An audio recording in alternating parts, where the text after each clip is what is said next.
It started with a city above and a city below. One bleached by the sun, weathered and decayed. The other held wonders and artifacts of life before the fractured void. Your adventure is called forward with a simple call for aid. What path you choose will shape how this story is told. Will your path lead you into the mist and forest?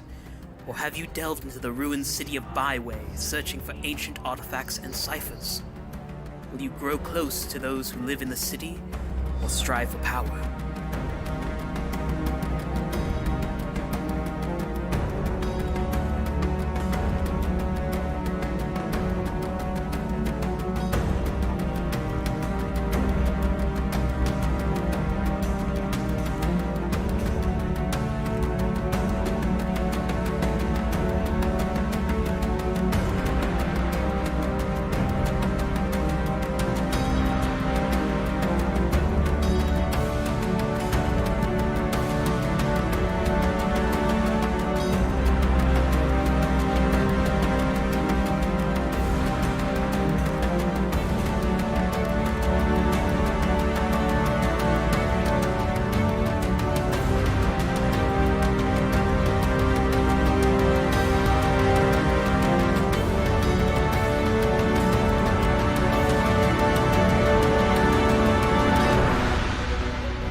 What is wrong with the cameras? I don't know what's happening. Hang on. Hold please. Oh, yeah. Did I move? Can I change it by doing this? No, I can't. Hi everybody. It's me.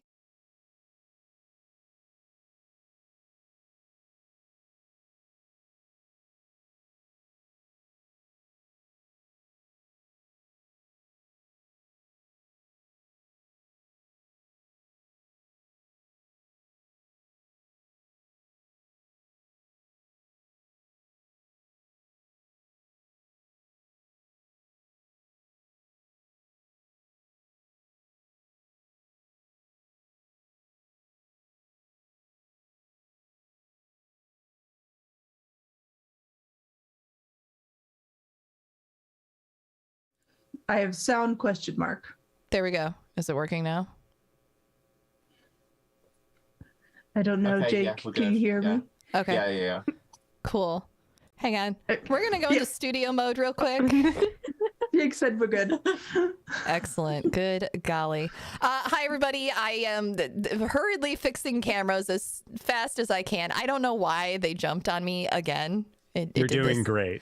You know what? It's fine. You may notice a new face with us tonight. Let's go ahead and I think I'm just going to do my introduction later because everyone knows who the fuck I am. Y'all go around and do introductions as I maneuver cameras. Even I don't know who the fuck I am. Hi, everyone. I'm Emma / Saracent / House of Hubris on Twitch. And yeah, I was playing Hyacin this season, and this time I don't have a backdrop because I couldn't be bothered. No, it'd be like that sometimes. Hey everybody, it's me, Sir Heckalot, or Sarah, either one.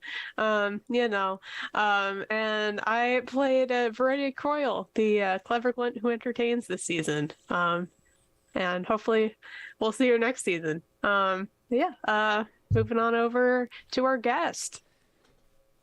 Hello, I'm the Indoor Adventurer, he, him. And if you have made it this far, you probably maybe know who I am. You would probably know me best as Rage throughout the course of this campaign. So if this is your first time joining, hello and welcome to Stars in the Stone.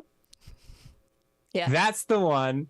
I am going to be the DJ, the QA, assigner, the question master, the ticket man here on the HypeGoblin's Numenera campaign run by our dear friend Jen. I'm very excited to be here because y'all put on a fantastic campaign, and I know that even though we had a list of questions that have been pre-approved, I do also have a few of my own questions. So if you are looking forward to some excitement, some pomp, you've come to the right place. Jen, take us away. I'm Jen, and you know me as the GM or DM of this world, Stars in the Stone of Krynik. These are my beautiful players and my good friends in Door Adventure, and I'm excited to see you all here. Velvet will join us a bit later, but hey, let's get this thing started. I'm excited. This is fun. I love Q&As. All right, Simon, it's your rodeo. You said that you wanted to be the last person to introduce yourself. So, hey, that's Sarah, right, who are 'cause I you didn't really playing do it tonight? yet. Yeah, so if you've never been to my channel before and this is your first time meeting me or your first time listening in, hi everybody, I'm Sarah. I use she, her pronouns, and I was the one playing Clever Jack, our resident hooligan, who just wanted to get smooches. It was great. But yeah, that's me. Look, whenever you play a campaign, there's one thing and one thing you need to know. Does your character want smooches? Yes. Does your character not want smooches? Also, yes. Happy Ace Week, everybody, as a baby ace. Sometimes it's okay if your character doesn't want smooches. That's fine. Okay, so moving in to the Q&A. Guys, we got a lot of good questions.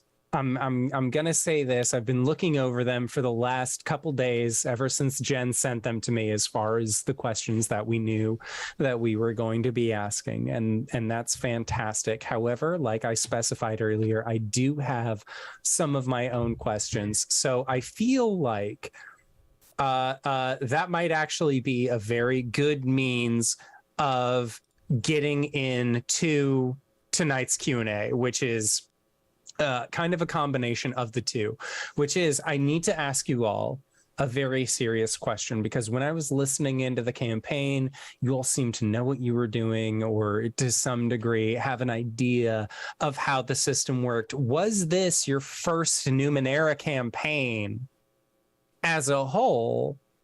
And if not, if this was not your first Numenera campaign, how would you feel about the learning curve as a whole? Like, as somebody who is just getting into Numenera, I know that personally I want to run a game using the Cypher system at some point next year. So as somebody who is trying to get into Cypher, into Numenera, do you feel, on top of your feelings to this being a Numenera campaign, do you feel like the learning curve is good for new players, for people who are wanting to get in to Cypher?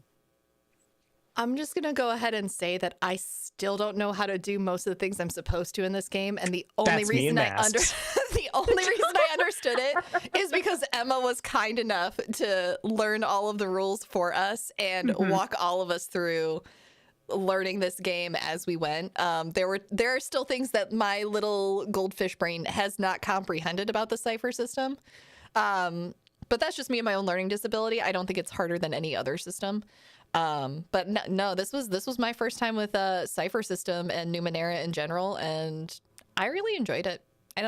If you're intimidated by the rules, just learn what you learn and just make up the rest as you go. It's called improv. It's a lot of fun. Improv with dice. That's what tabletop RPGs is. Yeah. All right. So for Emma and Sir Heckalot, first Numenera campaign. Emma, I'm assuming not, because Sarah just said that this was not your first time running that. So no, it's my first time actually playing. I played. Oh, okay. The computer game, Torment Tides of Numenera. Oh, right. Yeah, that came out. It uses kind of the same system. It was on Xbox One, PlayStation 4, I think. I'm not sure if the Nintendo Switch they had the Numenera game, but I was working at a retro game store at the time, and I saw Numenera come in, and I was like, I know that because I had a buddy pick it up being like, oh my God, a sequel to Planescape. And I had to finger guns him and be like, you're so close as to what you're going to be getting out of this. Yeah. No, the system's close enough in that it's got some differences, but yeah, I knew a bunch from that, but also, I don't know, I'm just good at picking up systems, I guess. That's fair. Okay. That's my brain. So how about this as a rephrase of the question? Do you feel witnessing Sir Heckalot and the Hype Goblin and everybody else learning Numenera, do you feel like a tabletop setting was the better way to learn it, or do you feel like an easier intro would be more of an interactive agency medium, such as the Xbox One, PlayStation 4 game? Do you feel like that might have been an easier way to get in? Because it's like a YouTube video that's a choose your own adventure as to how to play the basics. So as far as that versus more of a collaborative environment where people can learn Numenera, do you think that honestly that's I would the better say option? I would personally say tabletop's better for it, because much as I like that game, there's so much front loading in it, and just, there's so much reading to do within the actual game before it actually gets interactive in any meaningful way. And yeah, honestly, I would say having people at the table you can talk it over with, rather than just the game saying, bam, there you go, do. Okay, so standard Monty Cook fashion. Got it. Yep. Actually.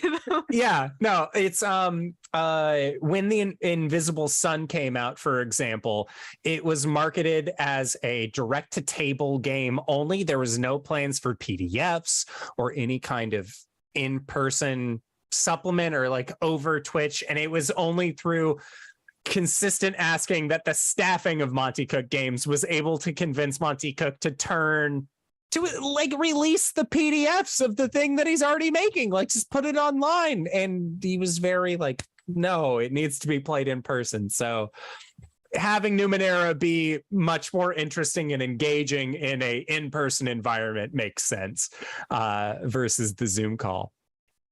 Sir Heckalot, was this your first Numenera campaign? Yes, absolutely it was. And yeah, I can definitely echo Sarah's statement a little bit. There are a fair amount of things I still think I'm like a little hazier on with how to do, but being a D20 based system, I feel like a lot of point of entry within TTRPGs are kind of familiar with D20s and target numbers and that kind of thing from any of the kind of larger games out there. So it's not the hardest game that I've ever tried to learn. I'm trying to think of what the hardest one is. At least recently, Icon, it uses like a mixture of Lancer and Blades in the Dark. It like puts I'm it into together. that though. Like, yeah, you have like two different like stat modes. Are there you have mechs? to think about.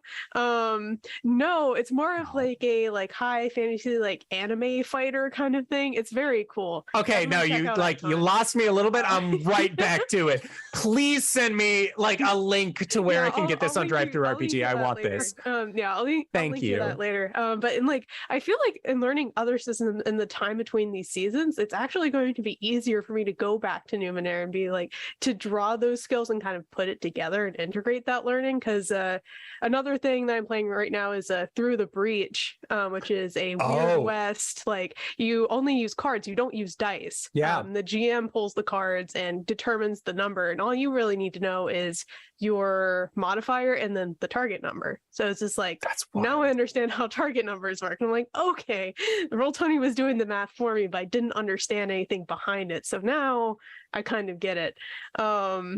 So yeah, kind of in retrospect now, I'm like, okay, this learning curve could have been a little less steep if I had had this knowledge beforehand, but like, it's not too bad. But do you think it's more of like a learning curve difficult to understand, or more of like, for example, me failing Algebra 2 3 times as far as like I just needed something to apply that to, like learning what target numbers were? Do you think if you had learned it in the other game first, do you think it would have been easier in understanding if you hadn't thought about it in the terms of Numenera beforehand?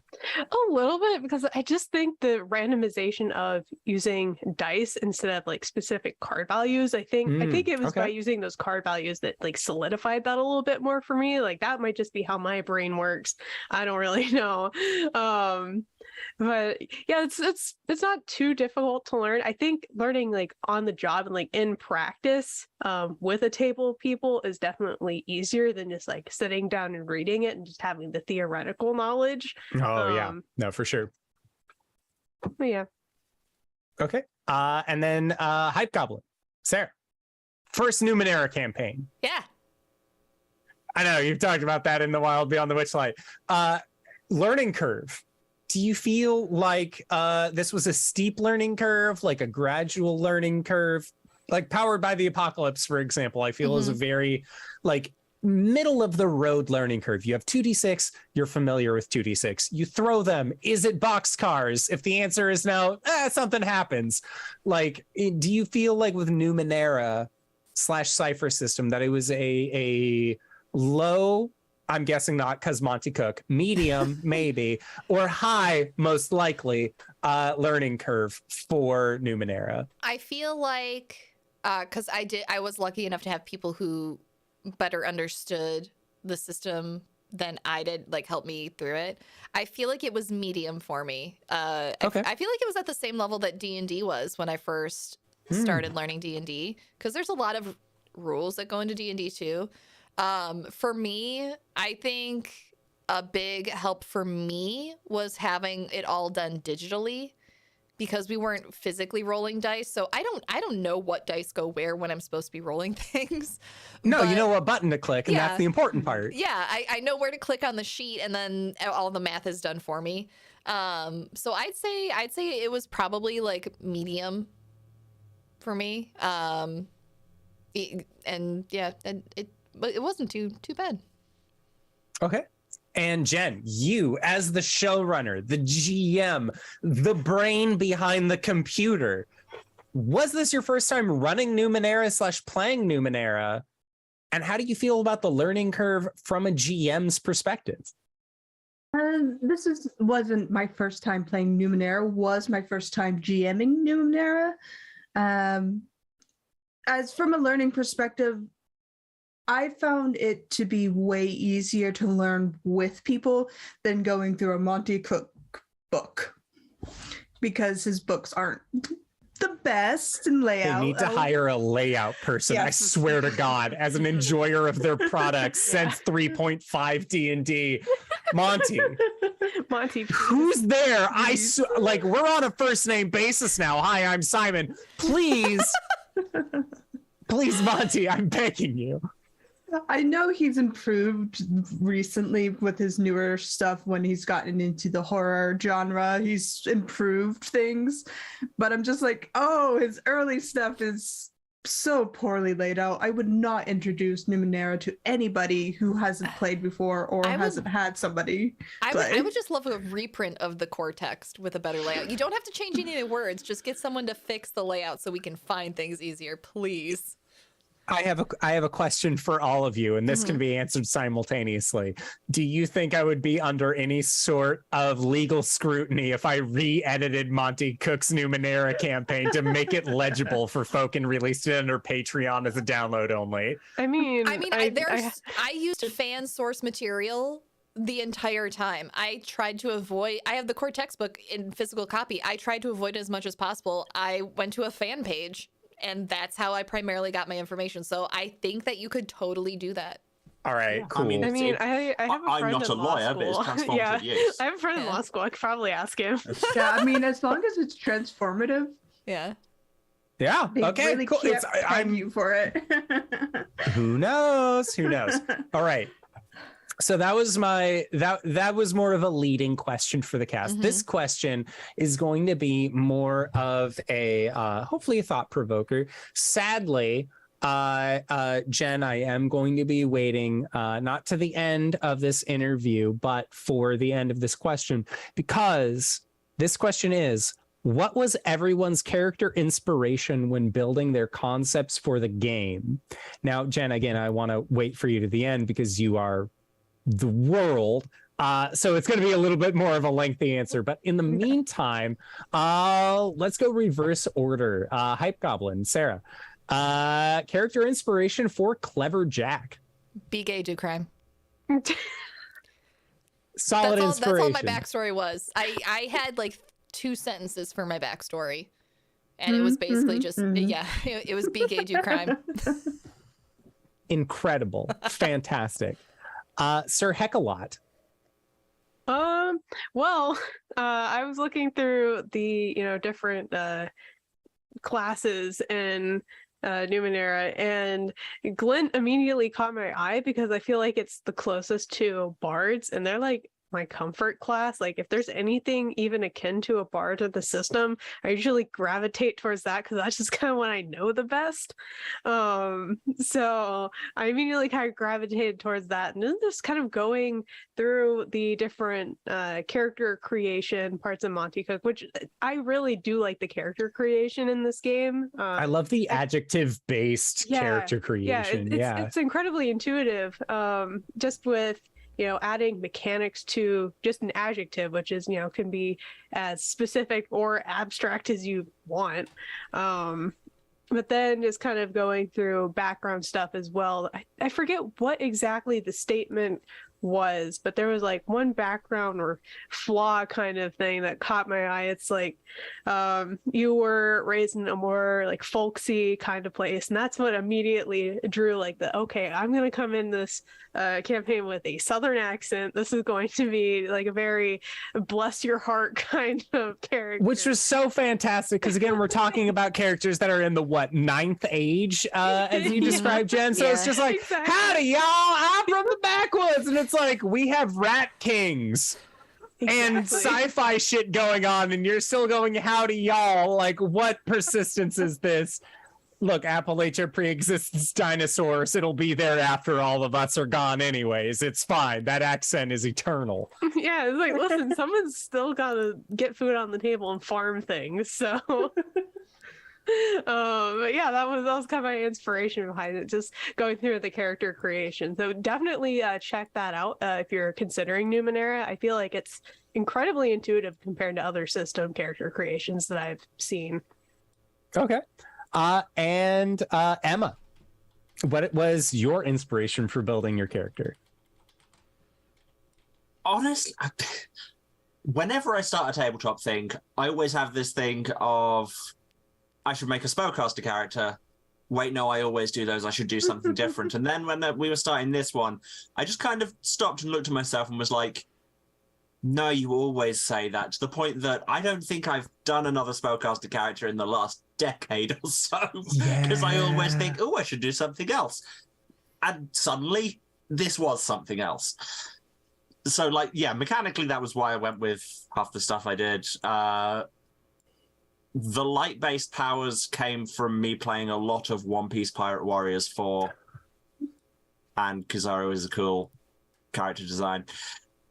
And I think Hyacinth character-wise just was, like, this year I finally, at very long last, got an ADHD diagnosis. And honestly, Hyacinth was just me pouring all of that into a character and seeing what happens.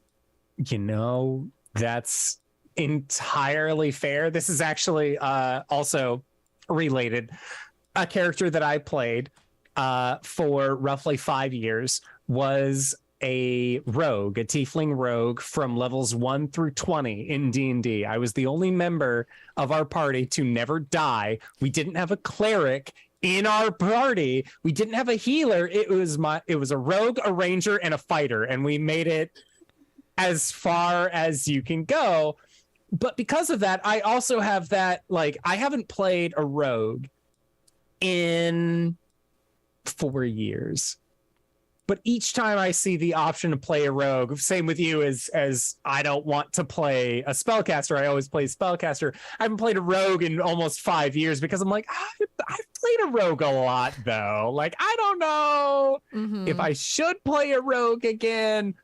I'm warming up to the idea because Wizards of the Coast keeps creating rogue classes that I really enjoy and want to play.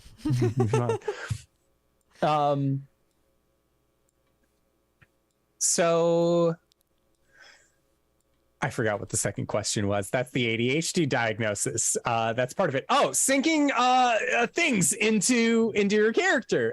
Same with that. Same with my rogue, where again it was the same. Like, I don't know what I'm like, how I'm doing in this world because shit's going a little wild outside. So every little bit of myself went into that character. And as far as characters that I've played. As far as characters that I would be willing to be like, no, that's just me in a TTRPG space. I would say is that character, but he was a little bit more of a stinky bastard man than I let myself be in a real world setting. I think we'd all be more of a stinky bastard if we let ourselves. So. Well, okay, but in TTRPG, the worst case is that you die and then you just make another character and go on from there. Whereas, like, real world, you're like, I don't know if I get to respec after this, so maybe I should just be a little kinder. Okay, Jen. Mm-hmm. Building out the concept for this world, for this sci-fi setting. Sci-fi is, I regretfully, never the thing that I gravitate towards.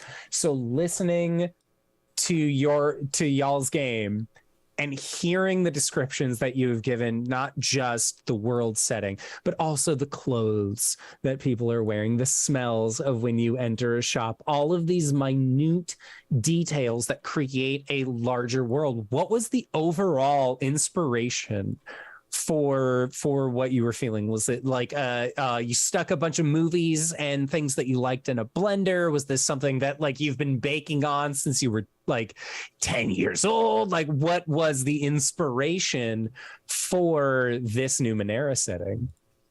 For this, it pulled from 3 different main sources, and it's going to be hilarious for the first one. I had gone to Disney World because my sister was getting married and my mom and dad wanted to go to Star Wars. So I'm like, yeah, I'll go to Star Wars with you. And they had an amazing set design that I took extensive pictures of, and my parents they got Disney money and Star Wars money. Like, there's nothing they can't do. Yeah, it was a fantastic set piece, and my parents are like, don't you want the Falcon? I'm like, no, I want this, the rusty pipe on the wall. I want that picture. That, okay, do you want a picture with your dad? Nah, it's fine, let's go. Is dad a rusty pipe? I think not. That thing right there, please. This thing right here. I want this exhaust vent right here. And some of the workers, people who were cleaning up the park, had these really nice uniforms. And I was like, I really like this setting. I really like how they incorporate these colors to make it kind of go with the worlds they are kind of pulling in. So that was the inspiration of, hey, that's kind of what I'm kind of wanting to build into this. There was a very small series called The Scrap Princess, and it was a weird series, but it was an like anime. a Disney series? No, it was anime manga. It was a hybrid series, kind of split between the two. They only did 3 books of the manga and did the rest in the anime. It was a weird series that kind of have to know you have to start with this show before you can read the books. I didn't do that. Okay. But when I got to the end, I was like, this is a unique concept of they're still part of a larger world. They've just been cut off from the larger world. And they don't know this until the prophecy of the Scrap Princess is filled. So I was like, I want to play around with that idea. So pulled that in.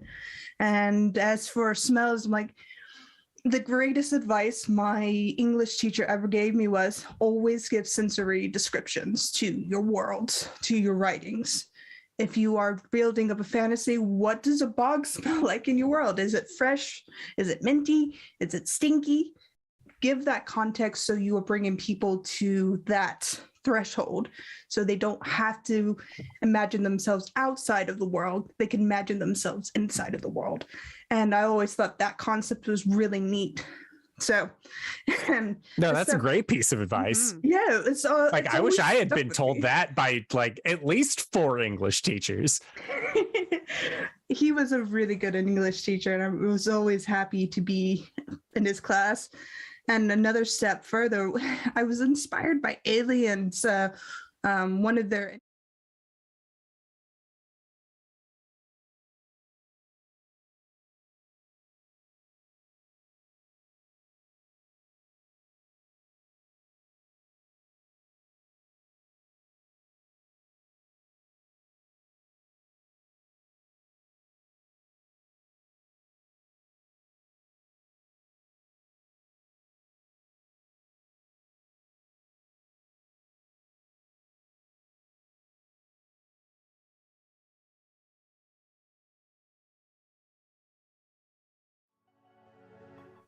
So this is we're going to branch off a little bit. I'm going to jump a slight bit ahead in my overall questions, mostly because this is a question for Jen.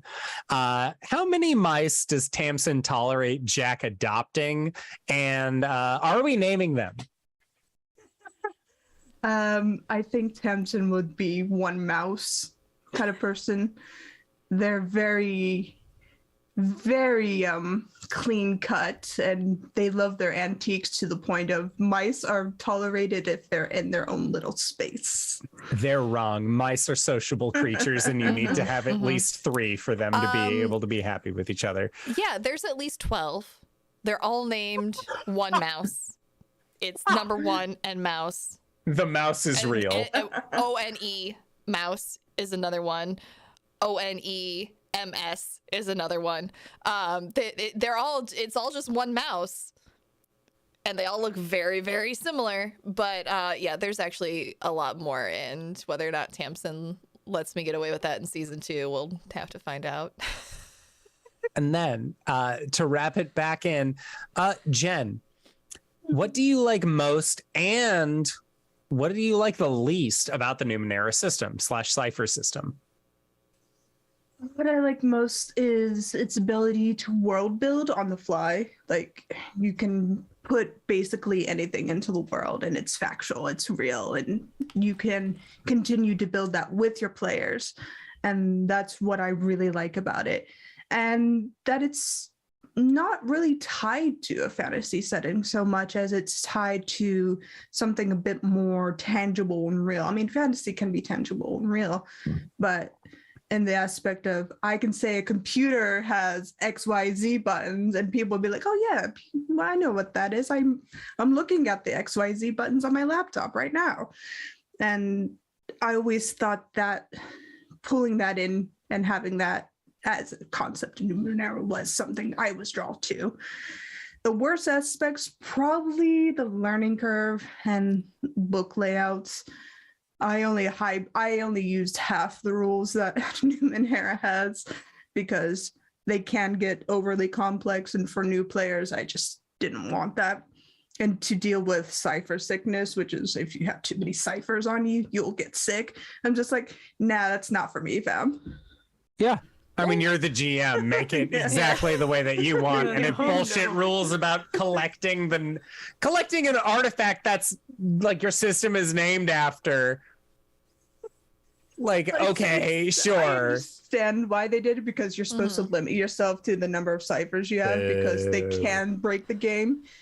It's just, I'm just like, we're in the middle of a panini, and I just don't like that rule. So Look, goodbye. this is my 3rd campaign with Jen. And if I can say one thing, it is that there is no cap on the limit of magical items you will get in one of Jen's campaign, to the point where I have told her before to stop giving me things. I've had that happen too many. Like, I was going to say, like, for Cypher system, attunement slots, but then also as a GM for players who are in level 19 and other like games where it's gone on long enough, it's like 3 is too, that is too few for the amount of magic items that you expect me to have, Dungeons and Dragons. Like, I need at least 5. And then, you know, once you get 5 and you're put in that situation, just, oh, this is too many. Like, how? It's overwhelming. You can only use so many at once. That's why you played Artificer and be like, nah, I want them all. They're all I make my own artifact slot. Okay. We're gonna go back around the order. Emma, especially as somebody who's played Numenera before, even though it was the Xbox One variant, what do you like most and the least about the Numenera system? I think, yeah, I would be in much the same boat for best. Thing about it is just it's the setting. I love science fantasy as a setting, and I mean I grew up reading Michael Moorcock books, so I have a very strong association, and it's a genre that really doesn't get used enough.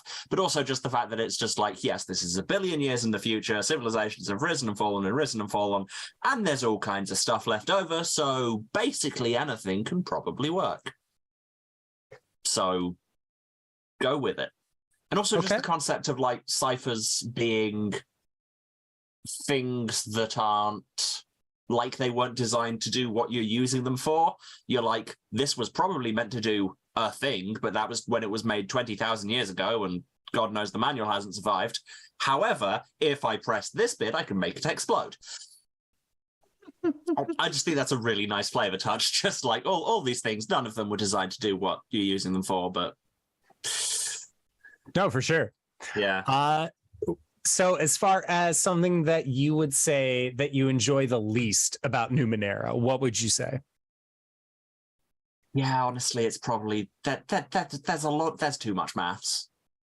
Like, obviously we sidestepped a lot of that doing this digitally, because where you can just plug the numbers in and roll 20 will do the work, but yeah, we're just having to explain bits like, okay, so Edge is taking away from the total you're spending on effort, and effort costs 3 for the first level, but then 2 for all other levels, and it comes out of the same pool that you're trying to avoid damage to. And it's just like, as I'm saying this, I know this is ridiculous, but go with it, I guess.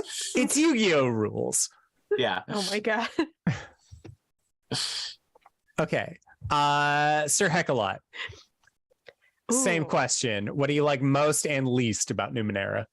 I think the most is the amount of ciphers and weird objects and just various things you can find using this system is really cool. I mean, whoever wrote all of these different items are just amazing. Like something that can, one of, I feel like Brady's biggest moments towards the end of the campaign was the use of 2 ciphers simultaneously to pause time and then kind of neutralize someone that was like going after the party. And we were already like running on fumes at that point. We did not have the resources to fight this person. So it was just the fact that you can mix and match them in such a way is really cool in my opinion. Just the uses of different items. In terms of what I don't like, I can echo the whole math thing and like all the different terminology for things turning into other things. Half the book is bold text. Yeah, exactly. And it kind of bleeds into the whole, I like that you can mix and match things for different tiers and advancements and stuff, but there's just so much to look at and to figure out what to do that it's very daunting sometimes, because I was sitting on so much XP to spend at the end because I was like, I don't know what to spend it on. So yeah, that's a little harder part. I was kind of getting flashbacks to when I played a mini series of Only War, because it's very similar to that. Okay. There are different XP values can equate to different things, and you kind of mix and match and choose, and they have like suggested tracks that you can go, but you don't have to do that. For those of you that are unfamiliar with Only War, it is a Warhammer 40k based game. It's a little different. If I was kind of getting flashbacks to that, like, yeah, there's a lot here. Okay. And then for HypeGoblin, what do you like most and least? What I like most, refresh my bird brain. Is this about the system or just about our game in general? About the system, Numenera in general.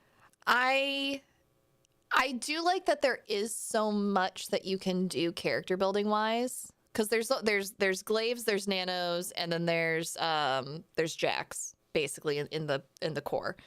But you can have 2 jacks and have them function completely different from one another. You can have an entire party of nanos and they can all be completely different builds. So I do really like that in comparison to something like D&D, where I am the fighter. Yeah, I like punch all- guys. yeah, like I'm fighter the rogue. subclasses, they all generally do about the same thing. Like if you have a party that's if you're going for a balanced party, if you do like oops all bards, at a certain point, you know, you might have a little bit of trouble if your DM isn't prepared to cater to an all one subclass party. But with this, you don't really have to, because you can have a tank jack, you can have a roguelike jack, you can have a magic based jack. So like if everybody wants to go with jacks, it's not as big a deal. And I think the thing I liked least about it was just, again, the layout in general. It was really hard. I didn't actually level up my character for the longest time and spend my XP, because we got XP after every session. We got, was it 3 or 4 XP, Jen? 2. was 2, One though. for me giving one, and one players are supposed to give Gotcha. to each other. I just kind of glossed over that. Yeah. So we got XP after every session, and mine built up to the point where I could like fully like jump a tier, because I could not find in the book how to level up my character. Why would you? Thanks, Monty. It is just, it's this tiny little paragraph within another chapter that is not referenced in the appendix at all. And and when it gets to the point where you logically think like, okay, it's going to tell me how to level up, it says, go look back at this passage of text. And you have to read through the whole passage to find the one Someone please fix this book for me. Literally, yeah. Monty. Yeah, but I mean, other than that, I thought it was great. I like all of the weird stuff that you get. It was really cool. I don't know if in person they use cards as much. I know digitally we had cards. My other gripe was that, and this is more like a Roll20 specific thing. My other gripe was that we couldn't just drag and drop the cards into like our character sheet. Mm-hmm. So like we had to like type them into the sheet, and it just it's a little bit of programming. Someone at Roll20, please give it to us. But yeah. Please. Yeah, I just like took screenshots of each of the cards and just had a folder on my desktop. I was like, this is easier. Yeah. Totally fair. I just typed very fast. Or in the one case where I drew an artifact card and it was like an entire submarine, I was just like, you know what? No. I never told that to anyone at the table, because I was just like, I'm going to look at this card and then just elect to not ever do anything with it. Pocket were you keeping that in? Well, that was the thing. We were just like in some underground corridor, and I was just like, I found how did I find a submarine? You know what? No, I didn't. Moving on. Well, the cards definitely play a large role in the in-person game, because you're supposed to draw XP. I just like to keep it real basic, as everybody gets to, because it's easier and nobody's outpacing each other. So that's another thing. People can outpace each other in character leveling up, and I'm just like, please, you're leaving your level 1 glaive behind. Yeah, make sure they're okay. Especially when you're considering doing like I can see like in an in-home game how like that could be fine, because a party can band together and help another player level up, and that can be a really cool story. But like in something like this where we have like a limited number of sessions and we're planning to do it mini series wise, and then we just fall in love with each other at this table and we just like, no, we need another season. And intend to extend it. It helps to keep everything level. I can totally see that. I want Cypher sickness next time, though. I'm just saying. I mean, as long as we are all in agreement, I'm happy to bring in the Cypher sicknesses. I wanna do it. Let's do it. Oh boy. It's gonna go weird real fast. I mean, it's one of the few hard advantages nanos get, is that they've got a higher cipher limit, so I'm all for it. Okay, so oddly enough, as my first time being around all of you, I actually have questions for me, which is a very strange thing in the question sheet. So I believe this is from Jen, who assigned all of these questions, which is, this was the first time I've included audio recordings in a game. First off, I want to thank you for lending us your voice to bring an NPC to life in such a unique way. What was the process like for you? So Jen messaged me at the start of this game. It was like, I have this character named Rage. He's a little oily, little stinky. How would you feel about voicing said character? And I was like, you've come to the right fucking place. Take a seat. Because oily, stinky bastard men are my cup of tea. That's if you're looking for anybody to voice an oily, stinky bastard man, my DMs are open and I work for free. Because I just like voicing oily, stinky bastard men. As far as the process of creating the voice for Rage, I'd looked over the script because, again, this was an audio recording element to it. And I had looked over the script a couple times and thought, okay, I think I have a voice for it. And then, I went about my day and I went to sleep, and I woke up the next morning to Jen saying, hey, are we still on for today? And it was 40 minutes behind my wake up date, 20 minutes past the time that we were supposed to record things. And I said, oh shit, yeah, no, you're right. I'll be right there. Hold on just a second. And I hopped on. So the reason why Rage has an ages past tired affectation to their voice is because I had woken up maybe like enough time to get myself a nice cuppa and then sit down at my microphone and hope for the best. So as far as the unique way that Rage sounded, as well as the overall process, tired. I needed more coffee, as well as this was, as somebody who enjoys the art of voice acting, who enjoys making characters on the fly through an audio medium. This was one of the first times that I have had a voice director. Typically with my other friends and other people that I have done games with, I end up being the voice director because I'm also the producer of the show that I'm running. But to have somebody also be voice director of doing a scene, and then at the end of it being able to be like, no, that wasn't right. I'm going to do it again. And then be like, yeah, fuck it. Sure. Like, I guess like that was Jen for me. And it was incredible, specifically because I knew that I didn't know, as far as the game went, like what the ramifications of being this character was, right? I was just chosen for the role. But as far as the ability to be like, no, I didn't like that take that we just did. Like, I think that like it can be phrased in a different way. If I put an affectation on a different word in this sentence, it'll have a completely different meaning than what I gave on that last take. I think that as far as Baby's first voice director, Jen, you did an incredible job, because I was able to just kind of like, let me give you every take possible. And you're like, yeah, go for it. This is awesome. I'm up at 4 a.m. Cuppa. Like, yeah, it was very fun working with Simon. I have a small background in working with people who work in voice booths. I did some news production way back in my younger years in college. So I had a familiarity with it, and I knew what I wanted going into this. And I was like, yeah, here's what I have, Simon. What can you do with it? He's like, here, all of it. I have 4 different full takes. Which one do you want? If you do, I'll name it _best in the recording, but you're still getting all 4, and it's entirely up to you which one you actually use.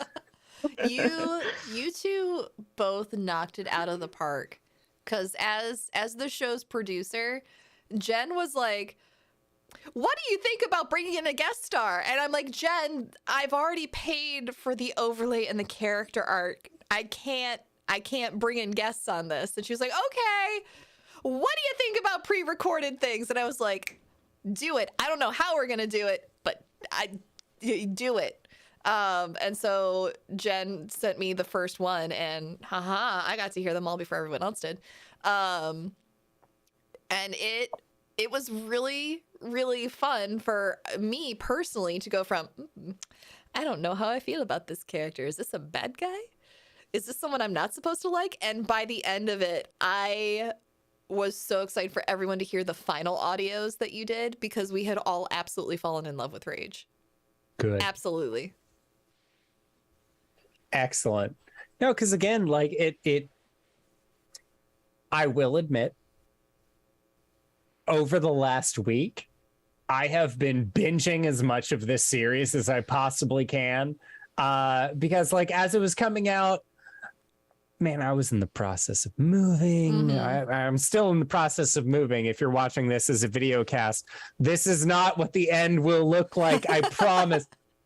If you're watching this as an audio cast, my apartment's fucking impeccable, and you will never surmount to how beautiful. No, it doesn't matter.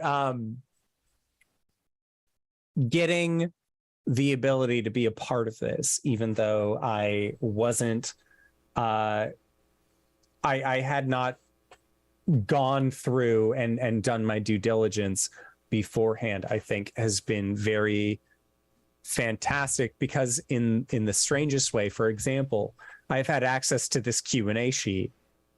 I looked over the Q&A sheet and then said, oh, fuck, right, I should probably like listen to a lot of the show. I've listened to at least 4 episodes in the last 24 hours of just like, no, give me my friends, people that I care about, people that I want to like talk about TTRPGs with. Tell me about this campaign. Tell me about this campaign that I have been able to listen to and would love to be invested in. So that leads us into the next question. HypeGoblin, Sarah, favorite NPC and why? Oh, it was definitely Tamsin. Definitely. Well, okay, it was between Tamsin and Nate / Nathaniel. Just because I really liked that Jen stabbed me with a NPC that I thought we could trust. That's your own fault. that was fantastic. That was probably the most fun I had all season, was getting stabbed. And that's such a weird thing to say. No cliffhanger. Hello. And then Tamsin, just because I really liked that Jen let me play off of she's so good at letting me play off of NPCs who are the opposite of my characters in a way that builds a relationship between the two. And I really liked getting to do that in Numenera again. And I can't wait to explore that further, because I think Tamsin is a really interesting character, and we've only really scratched the surface. So season 2. That's season 2 problem. Yeah. Yeah. Emma, favorite NPC and why? Okay, so I'm going to see your 2 favorite options and up it to 3, because also Tamsin, just because they were so much fun to just play off, and just steadily increasing the amount Hyacinth was dicking with them as time went on, and that was endlessly funny to me. The Glowing Eyes, such a cool concept. That was a cool concept. Glowing Eyes was fucking horrifying, and I loved it. Exactly. That was one of those lady made of tapestries. What's not to like? No. But like, as an outside party who's more familiar with Monty Cook as a principal, and then like this campaign being like, oh yeah, it's a lot of just Jen's like outer reaches of their mind. Like the Glowing Eyes, like legitimately had me as a motive. Just like I don't know who made this. Like, this is like the perfect interweaving line of my friend and Monty Cook games. Like, where's the lie? Where's the Glowing Eyes? I don't know. I I want to see Gloaming Eyes Incorporated, like the next big fashion brand Yes. in Please. New Detroit. Give me the globe. Detroit. I love that. They just go by Glow now. They've dropped the rest of their name. Oh my god, yeah, the brand name is just like GLO. Like, Yeah. the gap, Periods, like, spacing between. yes. I want it. I want to see it. All right, Sir Heckalot. Favorite Yeah, NPC. Why? I mean, I echo a lot of everybody else's because, like, I don't know, they were just iconic. Like, just with their very nonchalant way of talking was just like my favorite thing. Of course, Nate. Of course, the glowing eyes. I also want to shout out She Who Speaks because, like, you know, she and Nate were just like adorable together too. Like once we learned about them being a couple, it's just like the cutest. Even though Pat betrayed us, I really liked their mannerisms too. I really liked Helix as well, just because he was so smug. Like Little smug, asshole. yeah, smug little machine. I loved it. So just a lot out there. Just I think the AIs were just very neat. In general. Okay. Speaking of characters that are neat, this next question is for all the marbles. Which NPC did you want to smooch? Now, Everyone knows there my can answer. be a differential. NPC you wanted to smooch, if any. NPC your character wanted to smooch, if any. And that includes AI. Like if they don't have a physical body, but they are a very sassy program and you wish they had a body, totally down for it as well. Helix 4. I'd smooch Helix 4. Helix 4, smooch. This is a kill bang kill bang Mary. Oh no. Okay. Okay. Kill So we're or bang Helix. okay. Bang Helix, Mary Tamsin, kill Nate / Nathaniel. Kill Nate / Nathaniel. Okay. They Sir betrayed me. Heckalot.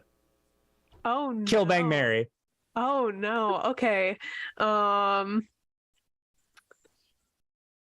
Yeah. Bang Nate. Kill Helix, unfortunately. I don't want to do that, but I mean, and then Mary Tamsin, of course, like that's Okay. a given. Okay, Emma. Kill bang Mary. Are we talking personally or in character? What were the other two of you doing? Well, I was doing personally. Same. Okay, yeah. Okay, so personally, kill bang Mary. All right, so personally,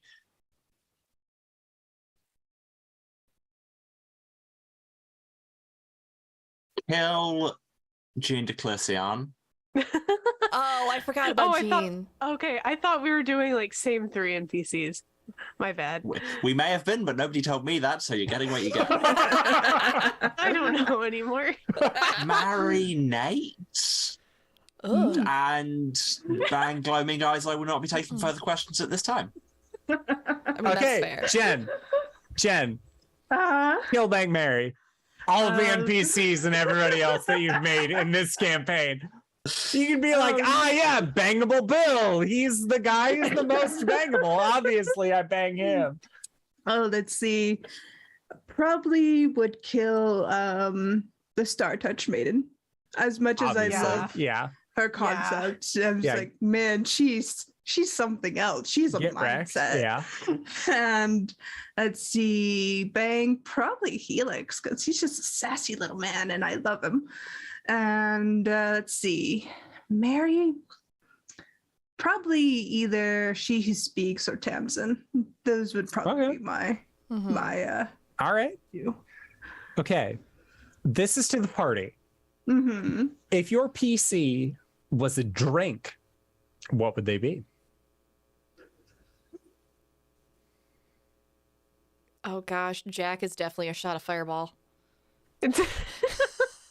Oh, No. Yeah. Jack is Yeah. not a shot of Fireball Oh, from yeah. what I know. Oh, Jack yeah. is a shot of tequila, no chaser to start the night. No. Jack is a shot of Fireball at like 3 a.m. when you've already had too much. Oh And God, it no, tastes you're great, right. but Yeah. it's gonna hurt in the morning. Yeah. Mm. She cuts her own hair with like dull scissors. Like she's not any form of tequila. I think Viridia would actually be a grasshopper because, green drink Oh, is very yeah. sweet, nice Mm. cocktail. I think so.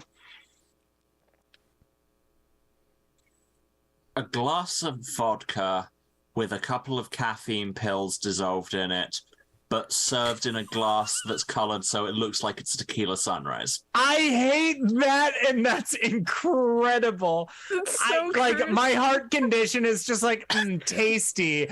Body says no. That's awesome. I fucking love it.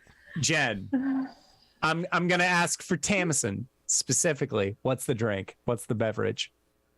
Then I go with the classic, the amaretto sour made with egg whites and with a little bit of cherry syrup on top. That sounds horrible, but only because I'm allergic to eggs. So the next question: what was, player to player, your most suspenseful moment in the campaign? The cliffhanger right after I got stabbed. Yeah, That's that's a good kind of the big one. And then Yeah, like so in Numenera, there's no like resurrection spell. Like there were things that the group could try to preserve me in some way, but I was probably getting like my consciousness shoved into a robot of some sort. So I had, sitting off to the side for the next episode, I had an entire other character cosplay.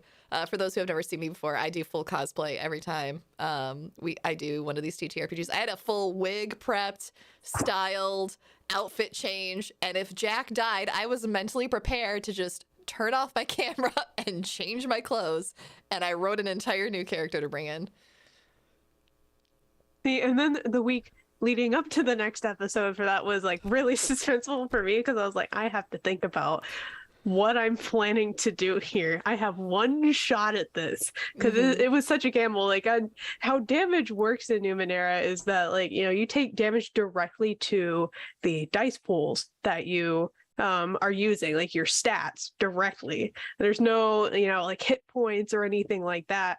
So, I'm taking it to what I like mainly roll with, which is intellect. So I'm like, I have one chance at this. I'm taking a lot of damage and hopefully it's gonna work. It ended up working, but oh my gosh, that was the stakes were there. It was definitely real. Numenera is brutal. Yeah. Recovery system is brutal Mhm. because you have to parse it out and you can't recover it all at once. It takes several in-game days to recover. And it's brutal. It's a survivalist system at its core. And I wanted to bring the players to that point of survival, just mostly see what they would do in that scenario. But I also wanted to see if that trust was enough there so we could push forward into what was coming next. And I trusted my players enough to know, like, I could stab Sarah, and I really want to see the creative side of my players getting out of this situation. So we're going to set up the scenario where they're beraggled, they don't have much. What are they going to do? To sure. To be fair, I was egging you on to murder me in our session 0. So I kinda Look, asked if for it. one player doesn't tell the GM, fuck me up, fam, you're at the wrong group. Like, you need at least one guy who's just like, do it. I fucking dare you. True. Yeah, I absolutely trusted this table too. I had full trust in my party to either save me or do something really cool with my dead body. Okay. A secondary question to this, because we talked about the most suspenseful. What was the most, as a player, terrifying moment of the campaign?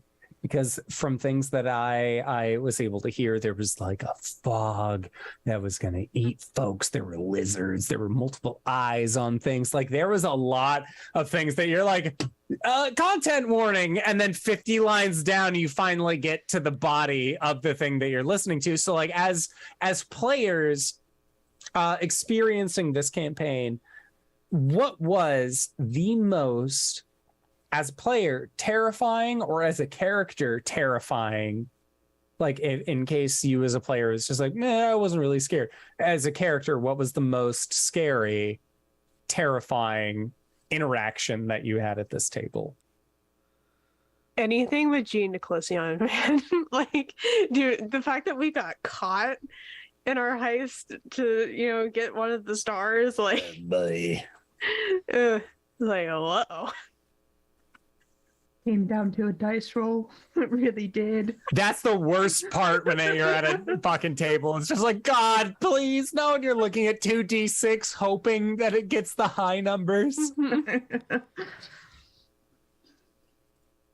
Honestly, like on a personal level, and it's one of the more esoteric scares in that, just the whole bit where we were getting the star out of Helix and like Jack and Ashlot were already kind of down underwater, and there was the whole thing with ghosts happening, and just that kind of slow sapping of everything, just sudden crushing ennui. That was my favorite scene to watch happen, because Jack was off elsewhere, but the scariest part of it was watching your character get more and more just comfortable being in that space. And I was just like, oh no, oh no. Sarah needs to have Viridia do something. Oh my gosh, this is not good. We cannot lose Hyacinth. The red alarms were just like blinking. It's like Viridia, the character who texts the player. It's like, that was so scary, because the party was split, and like you have one character that's just like, no, I'm just gonna wither away here. It's fine. Because telling the GM fuck me up, fam, is one thing. Saying I will fuck myself up, fam, that's where it's at. No, that's the best part, is that whenever you say I'm gonna fuck myself up, fam, you look at the GM, and the GM like looks at you with this look of just like, really? Look, are you sure? Like, I'll do it, but like I have to confirm with you, and you as the player just like solitary thumbs up, like I'm ready to die if the rolls go bad. I do nothing but hand my friends knives to hurt me with in games. It's incredible. As your former GM, it's really fun. I cried twice for Simon. That was only on the last episode. There were other tears I cried earlier previously. too. No, I know. But I'm saying in the last episode, minimum 2 times tears. Minimum. I don't think I stopped. Minimum. Okay, question for Jen. Crocodog. Did you expect it to become such a meme? As soon as Crocodog was created, I realized what I did. I'm just like, yeah, it's fine. I'm gonna roll with it. That's fine. What did I do? And I was like, yeah, it's fine.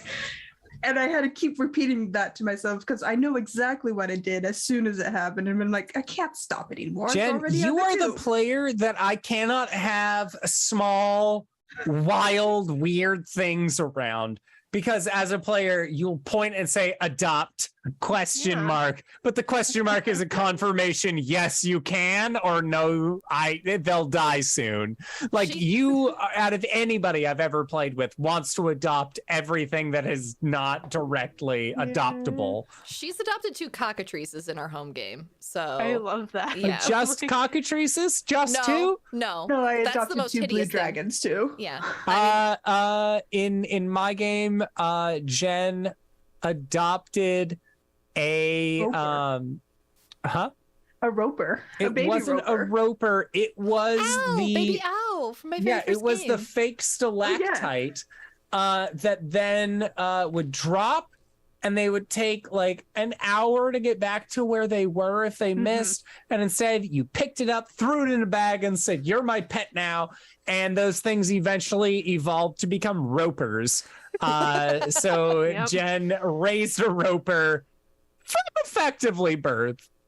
That's amazing. Can you all, Simon, for us, because we are well versed in Crocodog, can you please explain what Crocodog is? Because we've had 2 raiders. Thank you so much, GGK and Ballad of the Seven Dice. Thank you for raiding tonight. Hey, Can you thank you. explain to folks what Crocodog is? From what I you've, know. from what you've heard. From what I've heard, Crocodog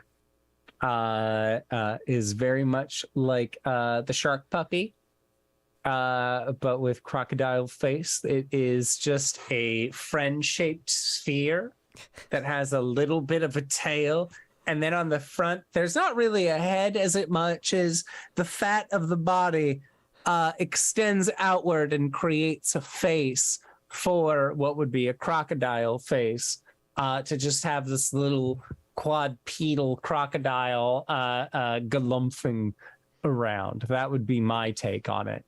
I love that. That is a beautiful take on Crocodog.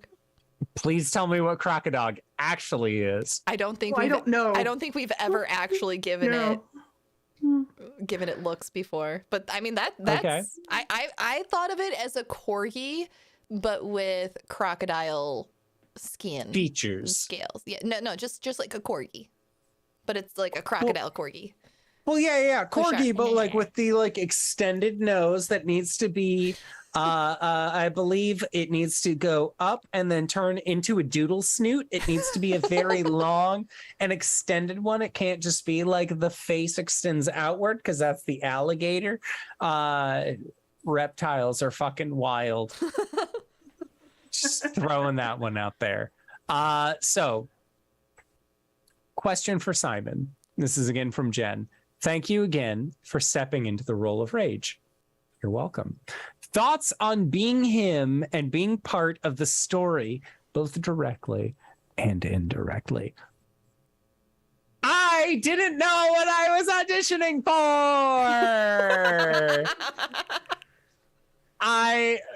Jen told me, like, this is Rage. This is all of their things. And I went, Sneaky Bastard Man, I want that. Yes, please. And so, like, the entire time, like, having like given the voice role for Rage, giving Rage this identity, this ability to exemplify who they were via their voice, having delivered that, and then just saying, "Here you go," and pass that off. And then weeks later, not like 1 to 2, we're talking several months go by, and then Sarah TheHypeGoblin comes up to me and says, "We just got to Rage. Wow, what a great character." And I'm sitting there being like, yeah. No, they were fun. Mm-hmm. Did you even remember what you recorded? I do, but God, if you asked me to say any of the lines back to you, I know what was delivered and the intent. And listening to the campaign again, where it's just like, "Oh, Dr. So-and-so," I'm just like, "Oh, she was the one who talked to Rage. I'm gonna follow her storyline. I want to, where did I come in the campaign? I want to hear it. I want to hear what like is going on. So good. There. It's so good. Absolutely tragic. You're gonna love it. Exactly. And so that's the thing, is like recording Rage, I think, was a very again, like I've said before, like with voice roles, with voice lines, especially being, it's like the forever DM, right? Mm-hmm. Like when you're so used to only being the one or being the only one to run games, and then your friend comes up to you and says, "Hey, I have a homebrew world. Do you want to play in that?" It is such a feeling of relief of going, I don't have to do shit. I mean, like I do, like I have to make this character, I have to do all these other things, but I don't have to control who the bread maker is. I don't have to say what the direction of the wind is. I can just do this thing and not worry about it. So when I was presented like, hey, I would like for you to be Rage. What is Rage about? This is what Rage is about. I don't have to do all of these other things. I can just focus on being this character. And again, I woke up. I will admit I woke up late for the situation. However, that does not stop the enjoyment that I had of being that character, both directly and indirectly, because knowing that I gave personally what I thought was a very good vocal casting of doing the same thing, reading the role and saying, no, I don't think that that's the way. Let's run through it another way. Or even if it's like, oh, this last half sentence, and like kind of getting into the nitty gritty of adjusting that. I think that that was very important for me as a performer, having somebody to tell me like, yeah, no, or like, no, what you recorded previously was fine, or let's go for it, yada, yada. Like, I think that that was very important. So as thoughts on being Rage, I loved it because it gave me an opportunity to express a new aspect of my own voice acting skill. And I'm glad to have been a part of the campaign, especially because I'm actively listening to it now, where I have like 8 episodes out of 13 to go. But I've been listening to them at 1.5 speed, and my job is mostly just sitting with headphones on, waiting for the next thing. So I've been enjoying everything about it. But we do have another question, and we'll field one more question before we go into break, which is, what location encountered in the campaign has your character felt the most at home in, or just generally liked the most? And we'll start with Sir Hexalot. Ooh, in general, the one that I like the most, I think the different aspects of the below, like especially the glowing trees, I thought was super cool. I don't know like what it was, but just like this, the image of like a bioluminescent tree, it was just a very unique concept to me that like I don't think I've actually encountered in another TTRPG, so I just kind of gravitated to that, and that's what I think about when I think about the below. Okay, Emma. I mean, it's kind of tough at saying what location does Hyacinth feel most at home at, given that we literally went to their childhood home a few times. But even then, honestly, I don't know if that's the answer, because they've got a somewhat fractious relationship with their family. Honestly, you're a robot with a big fucking axe, right? I assume that you're... No. Oh, no. No, that was the... That was Okay. Axelot. Fuck. Never mind. Keep going. My bad. Yeah, but honestly, no. Hyacinth's most at home just in any of the weird uncharted caves they were going into looking for weird artifacts, because that's what they do. Jack was most at home in the bar. And nobody was shocked. Absolutely not. All right. And then Jen, we'll finish it off. NPC wise, we'll go with Tamsin again. Mhm. As far as locations go, where did Tamsin feel the most at home at? Mostly in their home, mostly because it wasn't work. It wasn't things they had to deal with. They could tinker with their ancient radios. They could tinker with the antiques they bought and saved up for. This was their space, and they could close out the world around them. And home was their spot, so they liked the quiet. They liked being away from work. They very much separated work and home. So home was where they were happy. Home was where they could just be they didn't have to answer to anybody or have to go and solve a problem. Totally fair. Big mood. All right. Good place to go on break. Yeah, let's go on break. We're going to go on break, stretch our legs, refresh our drinks, grab a snack, talk about chat behind their back. Only nice things, I promise. But while we're gone for the next 5 to 10 minutes, I've been starting something lately, giving chat something to do while we're gone, because we're going to pay that Jeff Bezos tax and play some ads so that we get less ad breaks during the second half of our show, just like we did when the stream went live. So today, we're going to do an anagram. The anagram is Grid Hearn, and you'll see it on the break screen, and it'll also start popping up in chat every couple minutes. But it is 2 words. That is GRIDHERREN. And the answer is 2 words. And I'll give you the answer after the break. Not for anything, just bragging rights. All right, everybody. We'll see you in a little bit. Bye-bye. Bye!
guessed, like Sir Heckalot did, that the anagram Gridhurin was a red herring, then yeah, you got it right. It actually wasn't a red herring. It was a red herring. It was the thing that you thought it was, not the thing that you were misdirected to think that it was. Anyways, thank you everyone so much for joining us tonight. We are having so much fun. We got about another hour left here together, hanging out with y'all. So we're going to jump in and answer some more questions. If you would like to know different ways that you can support the channel, you can check down below in the About Me section. You can also gain access to our Discord server and a whole bunch of super secret streams and some homebrew items that are coming up, and also some like behind the scene cool cosplay stuff, and just like some general like work in progress stuff that I'm going to be posting over on Patreon. If you go to patreon.com/TheHypeGoblin, what is this? Oh, Rook Now, and the Raven! for those of you at home who might not know what this is one of the shipment boxes from the rookandtheraven.com, specifically shop.therookandtheraven.com. Now, the interesting thing about shop.therookandtheraven.com Yes, please do this is to me on that my own channel, Simon.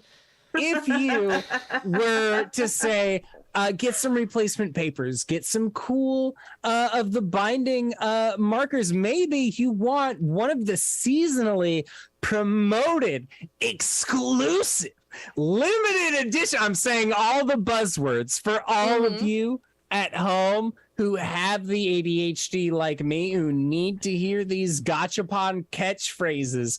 If you go to shop.therookandtheraven.com, you can get an entirely customizable journal for 15% off if you use the code HypeGoblin at checkout. It's not for the whole product. It's not just one thing. It's site-wide. 15% off HypeGoblin.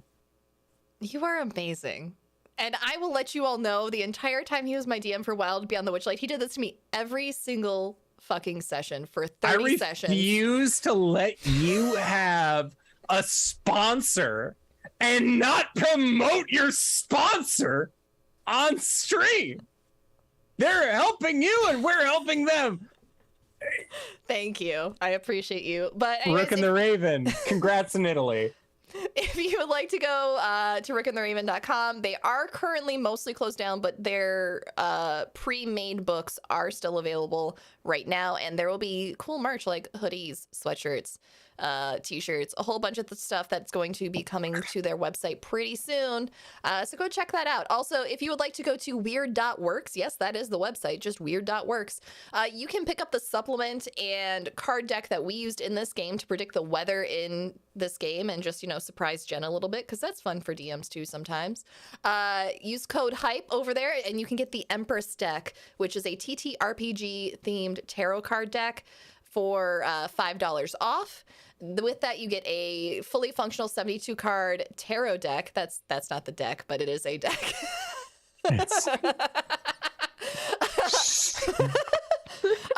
They don't know. Printed on premium paper, fully foiled. The artwork is gorgeous. Just go take a look at it.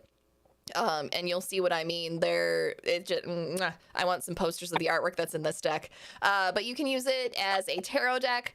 You can use it as a oracle deck. You can use it as a weather. There's a weather supplement PDF that goes with it. There's a subclass where if you want to play the Wild Oracle in one of your games, they have written that up for you. And there is also a supplement which allows you to use it as a alternate for the deck of many things that does not break the game.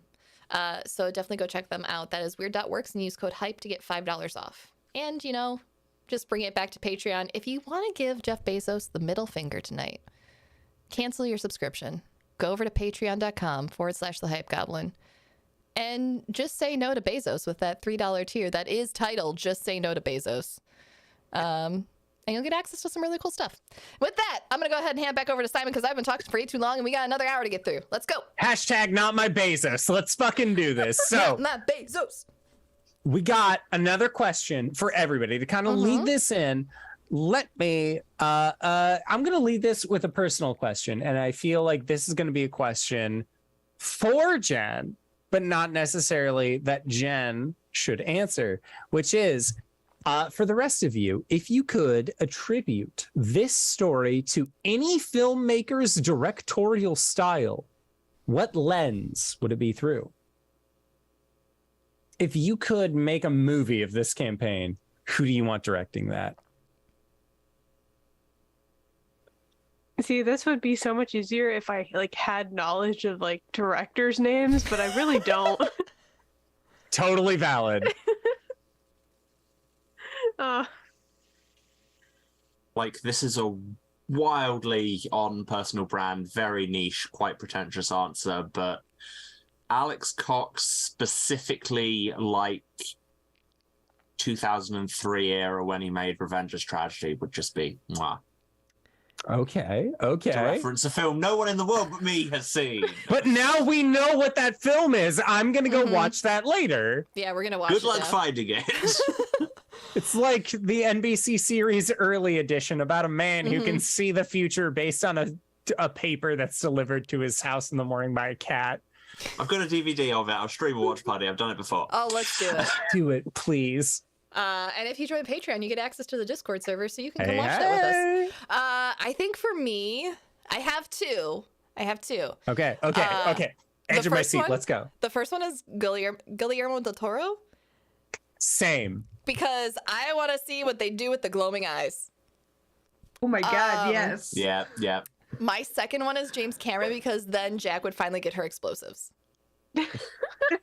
Are you James Cameron or Michael Bay? What level of explosives are we talking about here? I feel like Michael Bay would destroy the entire world in like the first episode, so I think we're gonna go with James Cameron. Okay. But I feel like James Cameron would give Jack in the script access. James Cameron will be more reserved with the explosives, so you don't collapse an entire cave system on an entire city. So for me, They would have been controlled explosions, okay? I also had the inkling of this felt like a Del Toro story, not just in the sense of like Pan's Labyrinth, weird, like we're talking like hands over the eyes, but the eyes are in the palms. Del Toro just released their Cabinet of Curiosities. If you've seen anything of Pacific Rim, the Hellboy movies, the only two that actually count with Ron Perlman, we're talking about like what was it, Slither, any of Del Toro's movies, and then lately seeing Del Toro having made Pinocchio and having like a little stop motion wooden boy in his hands that he just motions to for people to take pictures of. That is what this series felt to me as a listener, was Del Toro motioning to his stop motion son. Like, Jen, this felt like you were in your element as far as I have made a story. I've played in fantasy RPGs with you before. I am not a sci-fi person. Listening to you describe a sci-fi setting made me want to be in your sci-fi TTRPG. Oh. So that also leads into another question for me, which was, what was the biggest hurdle for this campaign? Because for me personally, I have a really difficult time feeling invested in sci-fi RPGs or science fantasy. I can do regular fantasy. Like if you tell me orcs, goblins, elves, a sword that when you say fuck yeah ignites into flames, like I am so about that. I am there. But when you tell me like Doctor Who, for example, like we need to reverse the polarity of the neutron flow in order to solve the puzzle of today's episode, like it takes me so much to feel like I want to connect to that thing. So when you were designing this sci-fi / science fantasy game for the party, what was the biggest hurdle for you personally? Because I know that you had said that science fantasy and science fiction to you is a very prominent thing. So what do you feel as the storyteller? What was the biggest hurdle you encountered? I think the biggest hurdle was keeping it in a very neutral tone that could be accessible. Because if you go too far, like you said, too far Doctor Who explaining the sci-fi language, you're going to lose people. But if you go too far talking down using very simplistic things, you're going to lose people. So finding a middle ground is a hard thing to do in sci-fi because it's a difficult medium because you can lose people in it because of the incantations behind it, because people see sci-fi and they're like Star Trek, Star Wars, people, things that are highbrow language wise. But I found if you keep the language and the familiarity to something that is here but not here. Stargate. I understand. Yes. Then you can do it. It's fine. It works. You can have a world that is in a sci-fi setting without using a reverse polarity. You can say it's a black hole and it's sucking things in, and people are going to get it. No, for sure. That's perfectly fine. You don't need grand gestures of language to describe your sci-fi setting. And I think that's where sci-fi loses itself, because they want to be this highbrow, we know a lot of scientific words and we do a lot of science stuff. Science explode a refrigerator into an asteroid.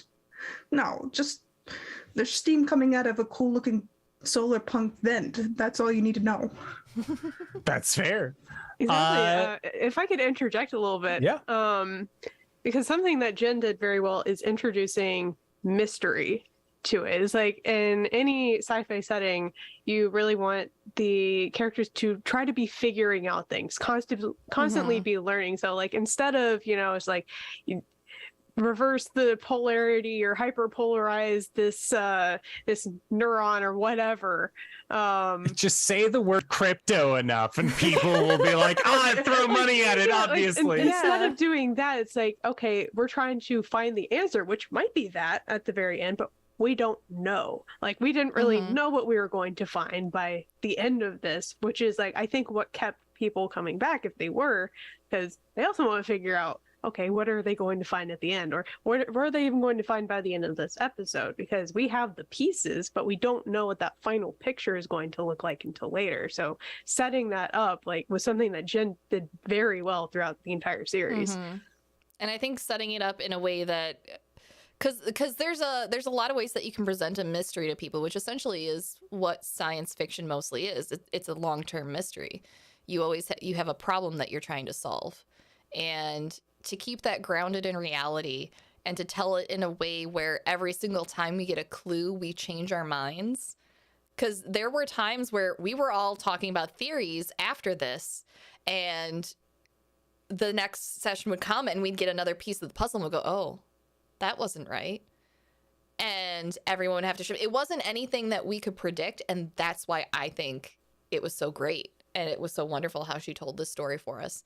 And I would like to acknowledge J Bob in chat that says, for someone who knows almost nothing about D&D, this was wonderful to watch. Ready for season 2.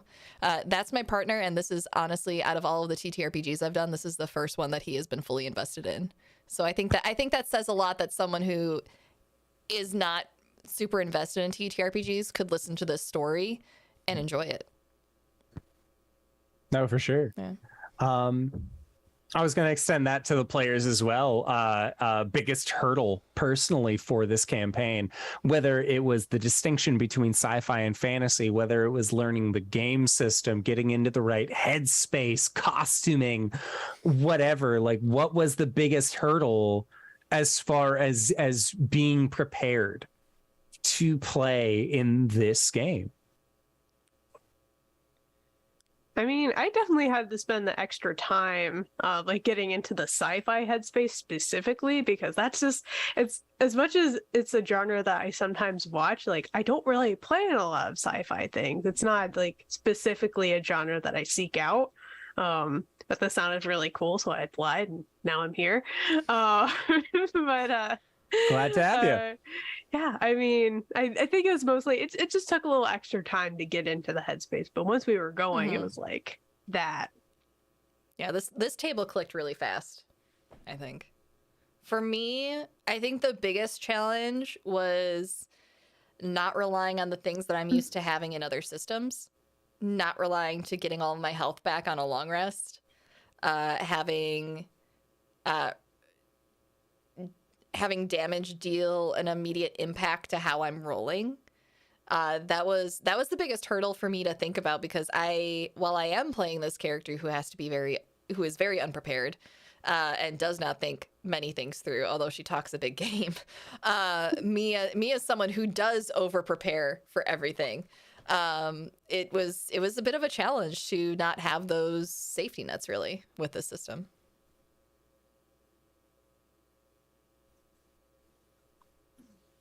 All right, and Emma. I think personally, probably the biggest hurdle is it's the same as starting most new stream things, is just kind of clicking with the group. Because yes, I mean, the group, I think the table did work together really well, really quickly. But like, even just looking back at the first few episodes of the season, I kind of, the connection still needed to be there. And especially when I'm playing a character that's meant to be so quick and bantery. That was so much fun. That took a bit of time to get my head around, because this just in, not very good with people. This just in, Emma is one of the coolest people to RP off of, because your mind is so quick. I could just throw crap out at you and you would just be back lickety split, and I was just like, I love this. I honestly, before games, I would be watching improv to just kind of get my brain firing that quickly. Really? I would not have guessed. It was so good and so much fun. I've definitely done that before, where like you listen to comedy shows or like get like a good like mental rapport, kind of build it up, and then once you meet people, you're like already in that, like, no, like I know what a snippy, like what that quip could be, because I've been listening to that kind of headspace. I think we all really settled into a good rhythm with our characters, because even with Velvet's character, unfortunately Faye cannot be here tonight, but even with like Ashlot had like the thing that like they just latched onto, which was being our door opener, and it just became a bit. And we all just bought into the bit, and we were all just like, muscles, we need them. And it was really cool, because you could always see the moment that we would each pivot to each other's strengths in a way that wasn't necessarily like, hey, who has the highest stat on this roll, but more like we just knew what each other would be good at. While in character still, and not breaking that moment. Which is hard to do, especially with this was a group of total strangers. I only knew Jen. That's so surprising, because like the from an outsider's perspective, like even listening to episode 1 earlier on, it's like there is a chemistry here. There is a rapport that these players have, even if you can tell that like, okay, we're all sort of getting the hang of the field. Like there are moments where listening to it is just like, oh yeah, like these are obviously friends who are talking about it. So like you telling me like, oh yeah, we didn't really know each other. It's like, I didn't know anyone in this group. I think Emma and I did something near the start of this together over on another channel. We did like a one shot in a VTM game. Okay. And I've done I did another stream with Velvet, but apart from that, but for the most part, this isn't a group that's ever gamed together as a group before, so it was really nice to table chemistry. Beautiful. Fantastic. Would love to see this group more often, please. Well, good news for you, you're getting a season 2 this January. Oh yeah. Okay, question. Oh, real quick, I would like to add into my answer of what was difficult. I think, in addition to neutral tone, I think keeping the humanity about it was something in the forefront, and I knew I didn't want to stray too far, even with all these AIs bouncing around in the background. I wanted to keep a very human tone to it, and the humanity pulled through the thread of the choices that had to be made through the past, present, and future. And I wanted to keep that tone. And I think overall, sci-fi can lose that tone. And I think it's actually one of its greatest values and aspects that sci-fi has. For listeners and viewers at home, if you were looking to get a good human aspect into science fantasy and science fiction, I would recommend playing the game Citizen Sleeper that is available on both Switch and Steam, and I think a few other consoles.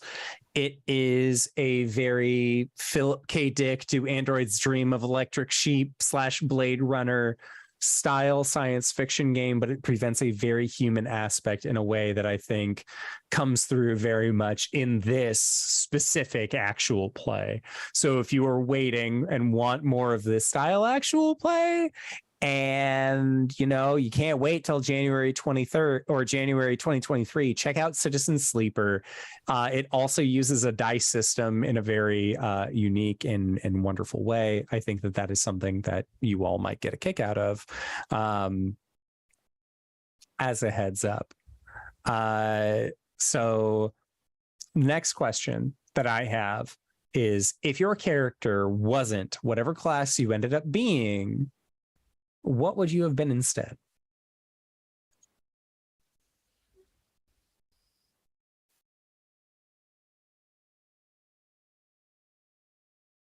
And with Monty Cook games, it's very, very difficult. So how about this? How about we reframe the question a little bit? Most of us, players, viewers, are familiar with Dungeons and Dragons. I know that Sir Heckalot already commented, when I see something that looks like a bard, you gravitate towards a bard. So what do you feel would be the equivalent of what you played in, say, 5e? Or Pathfinder 2nd edition, if that's the lot that you've chosen in life. I won't judge you. It seems cool. Yeah, that's still a really hard, because there's no one for one. So I think for me, Jack's build was very even multi-class is fine. Yeah, it was very criminal based, so it would probably be combo rogue fighter or rogue fighter bard, somewhere in there. But I think if I had to do it again, because Jack's was her tagline was "Who talks to machines."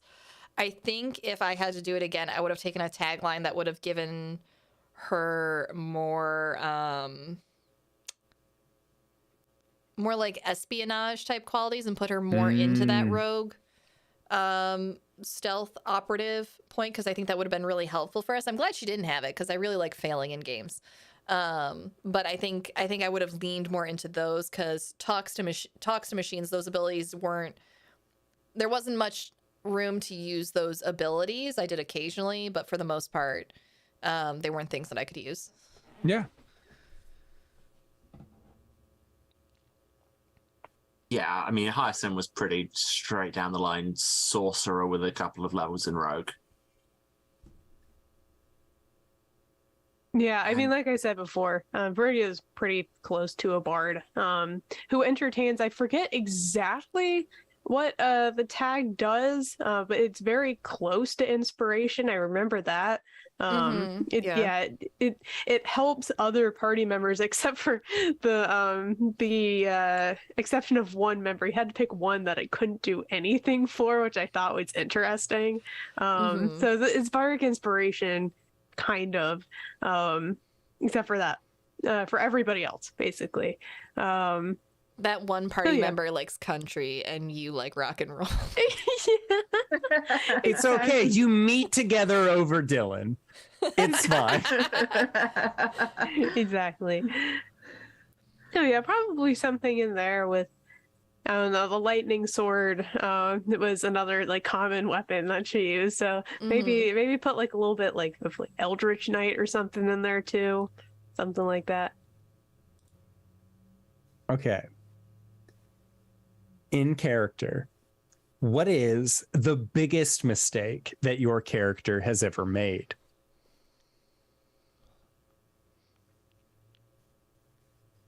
I don't know. Now's the chance to lie. Jack made such good rational decisions all throughout Oh, the yeah. campaign. I can't think of anything that she did that wasn't a good idea. Yeah? Anything? Not one. Not a Not single thing that one. Jack No, did. no, Okay. That's she the was- thing. This party was very logical, and I was just like, no, please press the button already. Gremlin I mean, we did buttons. push Gremlin. buttons, but we were very choosy about which button we pressed. Yes. Yeah, that's Okay. true. It says That's the right Doomsday device, not Doomsday. You can press it. It's fine. There's one point at the end where we're given a button to press, and Hyacinth and Jack just both go, "Viridia, here, take this. We shouldn't have it." Incredible.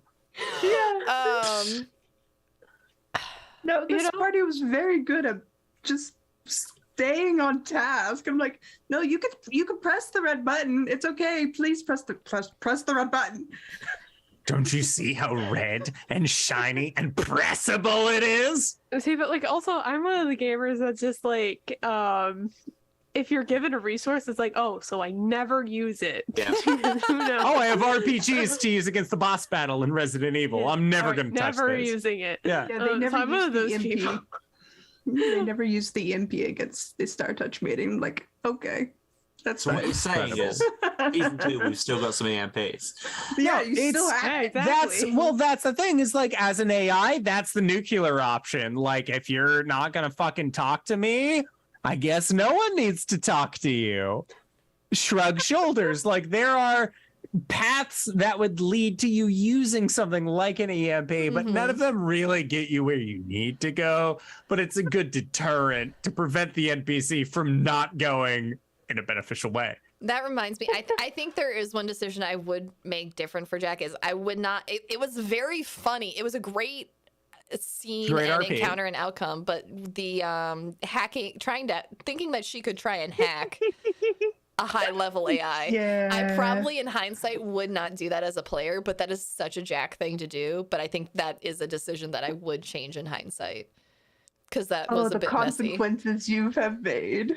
Yep. Is it Sorry, is it one everybody. of those like is it like a good boy role kind of thing, or would you just not have done that? I just did it. I wasn't even Oh, thinking wow, like, oh, this wow. is gonna be difficult.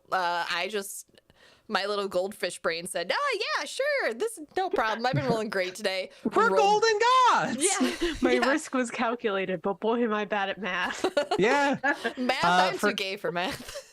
For those at home, the good boy role is from our very own R Justice 282, where if your character is in a morally questionable dilemma, 1 through 10, bad boy, 11 through 20, good boy, and you make a good boy roll and just determine determine your morality based on the die roll in the moment, just in case, just for funsies.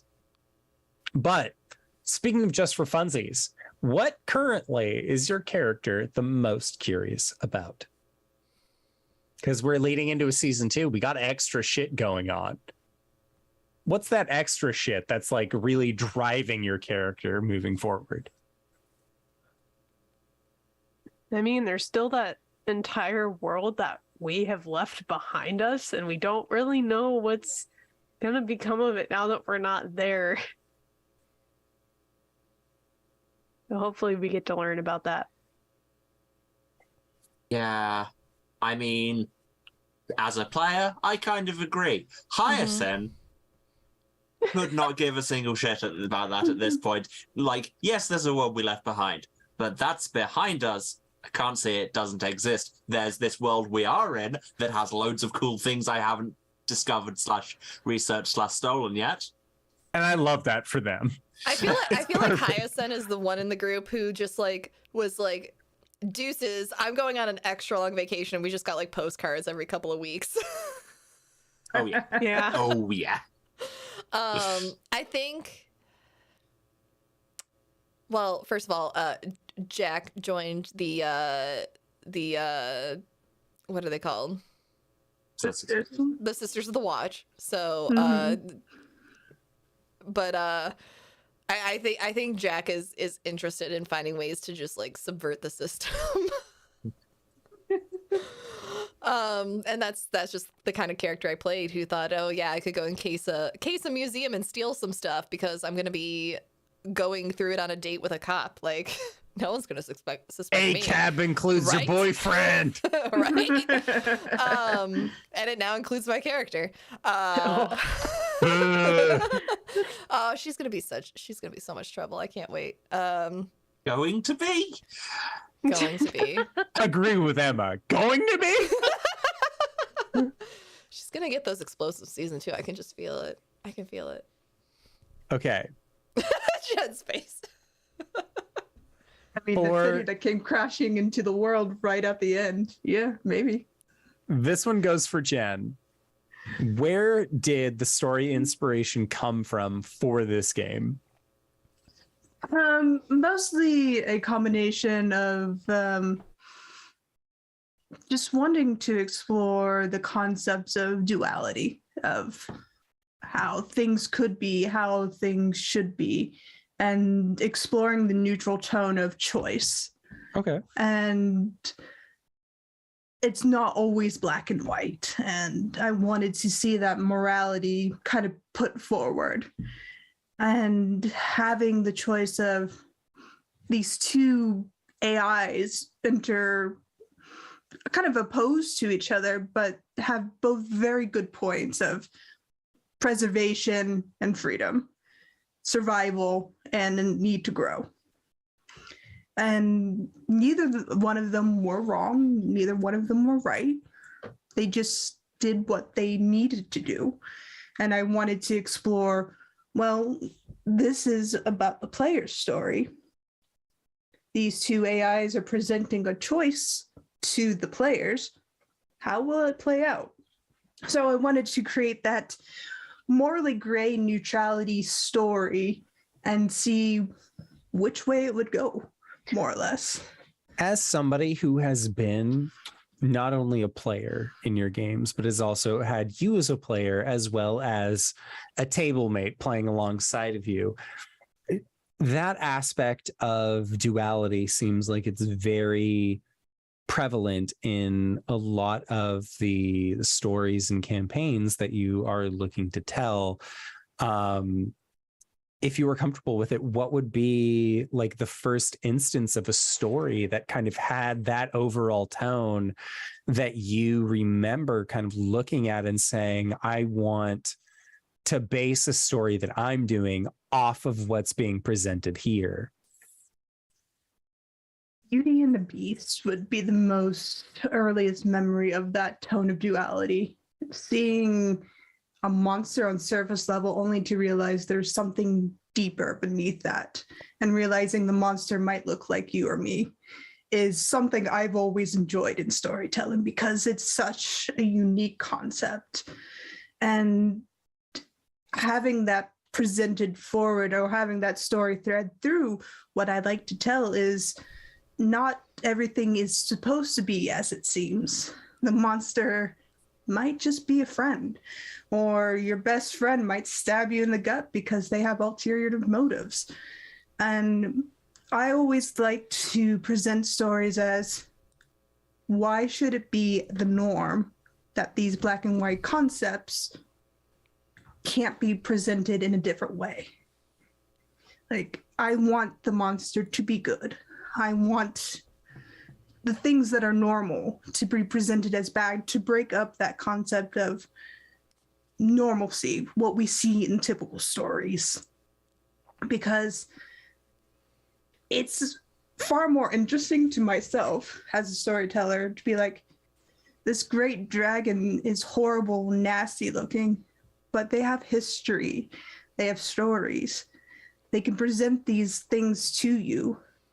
It's your choice to kill them or not. You gain something by letting them live, by being a good person, but you lose so much more by killing them. So presenting that moral dilemma to players is fascinating to watch because it's never the same. It's never the same concept. It's a very human element to it. Yeah. Mm-hmm. And I always enjoy the human element in storytelling because it is the most brightest moment in storytelling because you can't really lose it, but it can always go one way or the other. Okay. The next question that I have for you would be, what attracted you to the Numenera system in the first place? And I feel like this is a very good jumping off point from that. Like it focusing on like this, again, kind of like Beauty and the Beast element of duality and pursuing that, as well as with the variance of your storytelling, because for those of you who don't follow you on Twitter and aren't within the social circle, you are effectively a fantasy etymologist, an individual who spends their time studying folklore and things in the past. So what about Numenera really reached out to you as something that you would want to focus in on the story, this sci-fi element, when typically a lot of your schooling, a lot of your past has been focusing more on things like fairy circles and the power of a cliff face? Like what about this futuristic setting really gripped you as something that you wanted to run for yourself? Sci-fi has and always will be my first love. Like that was my introduction into books. That was my introduction into movies, into TV shows. Yeah, I read The Hobbit. I read fantasy, but I was never really drawn to it until much later in life. Sci-fi was always something of a curiosity of like, our brightest hope and our greatest failures are in sci-fi. And that fascinated me as a person, even at a very, very young age. And Numenera represents those concepts in its entirety. And it can be such a malleable system. It can fit whatever story concept we want to tell. It doesn't have to be sci-fi. It can be a spooky story. It can be fantasy. And that's what I like about Numenera. It can fit these other things, but it presents itself so well in sci-fi because of the ciphers and because of how the language in the books, despite them being not greatly written, they are not greatly organized. Organized. Yeah, it would be more accurate. But they were always, you are not limited, but you are limited by what you have, but you also can go beyond that. What will you do to go beyond that? And that's why I like Numenera. Okay. The next set of questions that we have is for the HypeGoblin. How many aliases does Jack actually have? Yes. Redacted. I'll take it. Will Jack be settling down now, adopting mice and buying antique tech items with Tamsin? Settling down? Judd and I haven't had that discussion yet. That's why it's on the queue. I'm curious. Yeah. No. I mean, I think there's definitely a relationship there. I don't know, Jen. You want to be life partners? I mean, I've we're married life you twice partners and already. 3 other. Yeah, that's fine. Okay, yeah, that's fine. Yeah, so they're partners. Maybe, Okay. maybe Here's the reveal. Maybe there'll be a proposal in season 2. But no, I mean, we definitely ended with them on a relationship note, and I think that relationship continues. How whether or not that means Jack is moving in or not, we'll talk about that later. We'll have that figured out by season 2. Well, it's either living in the sewer or, an apartment. We saved the world, okay? I'm pretty sure that we each get an apartment just like pro bono. Yeah, you get an apartment that you still have to pay monthly rent for. That's like your service for saving the world. Okay, you say pay rent for. I say crawl through the ductwork to another apartment that is not currently being rented out and squat there for a while until someone notices I'm in it. Okay. How about this? How about we expand the question? How is Jack's relationship with their family now? And are they on better terms again? Fuck no. No. Great answer. Jack's Jack is still, Jack and her family are still estranged. There are some things that, one of the things that I wanted to make very clear, and I talked about this with Jen, is that with Jack being estranged from her family, it was not something that I was interested in pursuing as a player as being a reunion, which is why the brother in one of the episodes took me by surprise. But sometimes just because people are blood relatives, that does not mean that they are invested in being a part of your family. And my morally gray character is not invested in being a part of her family. Not because they're necessarily bad people. She agrees with them on many fundamental things. She disagrees with the way in which they chose to raise their children. And she was the only girl in a bunch of boys, and it was just not a fun time for her. So there's like no love lost with her leaving family, and she does not feel the need to be there. So whether or not they pop up in the future, that's up to Jen. But Jack would not seek out her family. She would probably just make sure that they're alive from a distance. And seeing that, yeah, they're there, cool. I'm going to go off and do my own thing. But she's not the kind of character who's going to go out and seek a reunion with her blood relatives. No. And then speaking of relatives / blood relatives, this next question is for it's for Ashlot, not here. Yeah. Okay, moving on. Question for Sir Heck. How did Viridia feel seeing her mother working with the Declisians? The Declisians. Oh man, like I mean, it was so unexpected. It was so unexpected. It was one thing to like get caught in the heist of, if it was just Jean, it'd be one thing, but to also see her mom there, that entire reveal was just like, it was pivotal, I think, for how Viridia started like navigating a lot of the other things in the below. Like, okay, I need to be a lot more careful, because it's like I didn't realize which eyes were on me, but now I know which ones they are. Mm-hmm.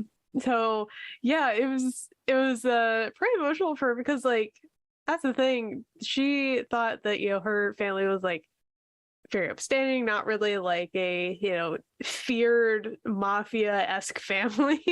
So it was just have a big reveal, and towards the end of the season, she did mend the bridges with her mother at that point, and the rest of her family and everything like that, because I didn't see Viridia as a character that wouldn't do that, or like I have plenty of characters that absolutely like would not forget.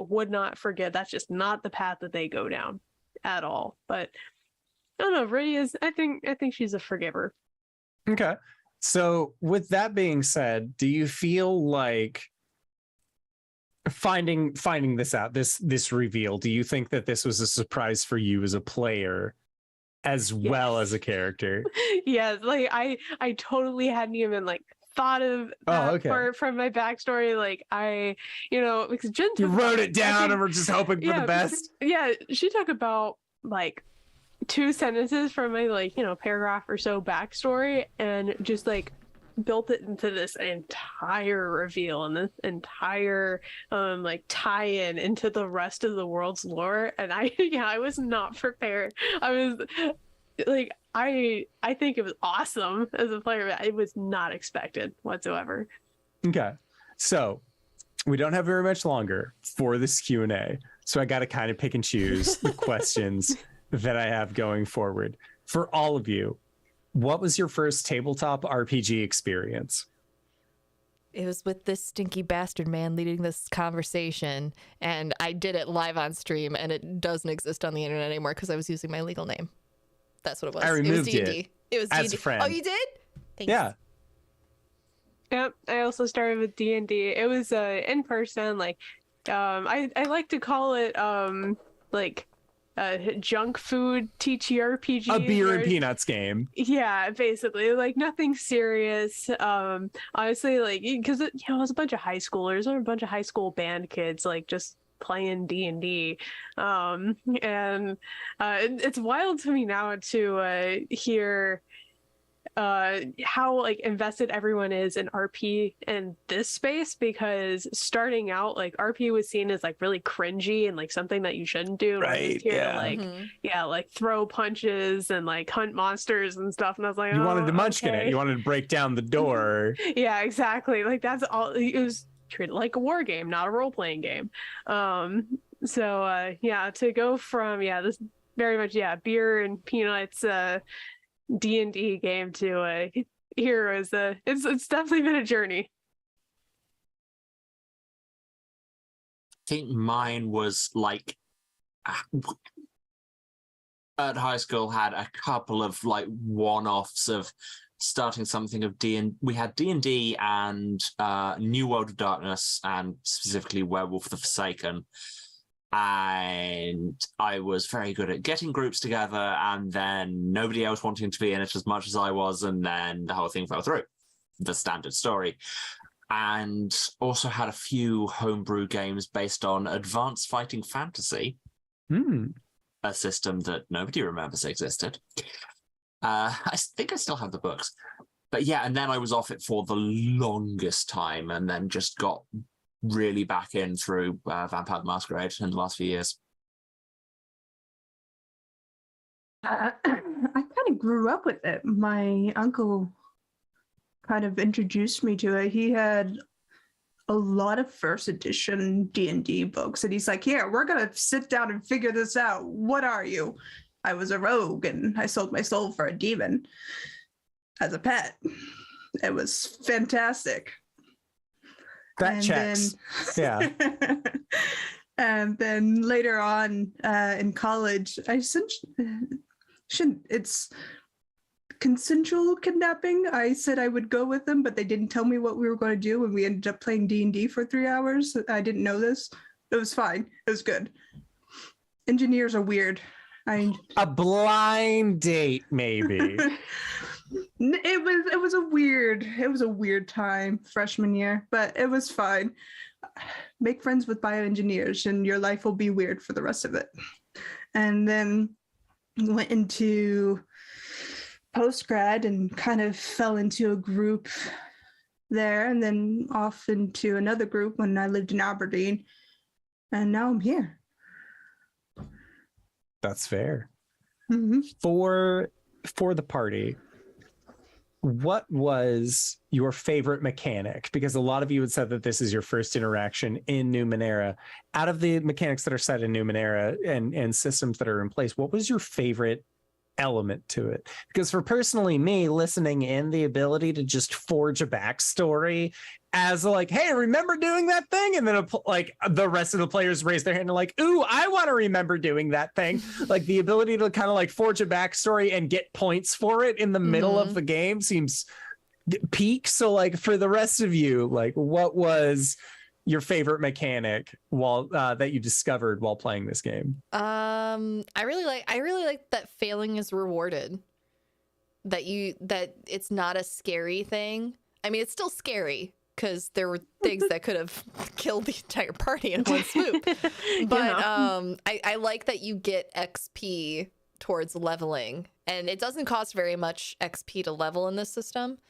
So I like that it gave the sense of learning from one's mistakes, because the next time you go back to do it, you're probably going to be better at it. And I just like the pool system. I like the more simplified stat system that they have in this. Hands down, GM intrusions. Anytime you roll a 1, hands down, GM intrusion. The fact that it is like recognized for depending on how badly you roll, that the GM can either do something, like it doesn't even have to necessarily be a bad thing. It could be failing forward and a good thing happens. Isn't that how we got Crocodog? Wasn't that a GM yeah, intrusion? That's Yeah. exactly how you got exactly. Crocodog. So some really good things can happen for rolling one. But yeah, I absolutely love the element of GM intrusions. I'm a big fan of the skills and the way that there isn't kind of a hard and fast list of skills that have specific domains and do specific things. It's just all of your skills are just kind of descriptive and saying you're skilled in tasks involving this. And so it's really like gives you a lot of space to talk to the GM and just be like, would this apply? Is there a way I could do this that this would apply? And just it's the nice amount of fuzziness in it.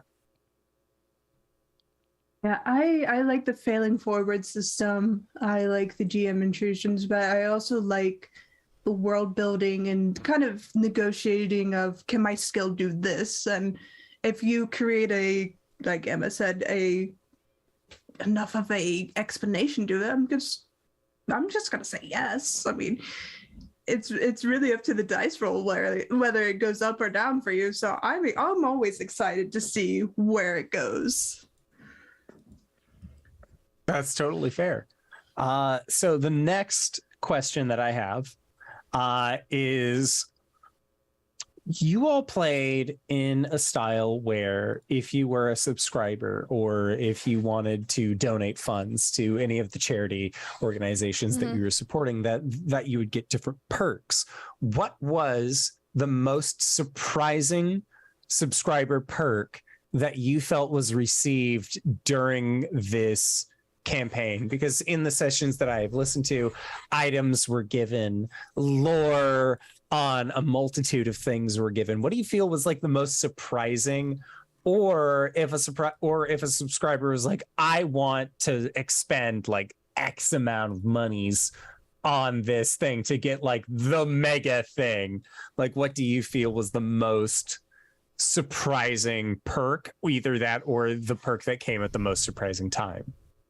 Hands down, submarine. Yeah, now that we know about it. Yeah.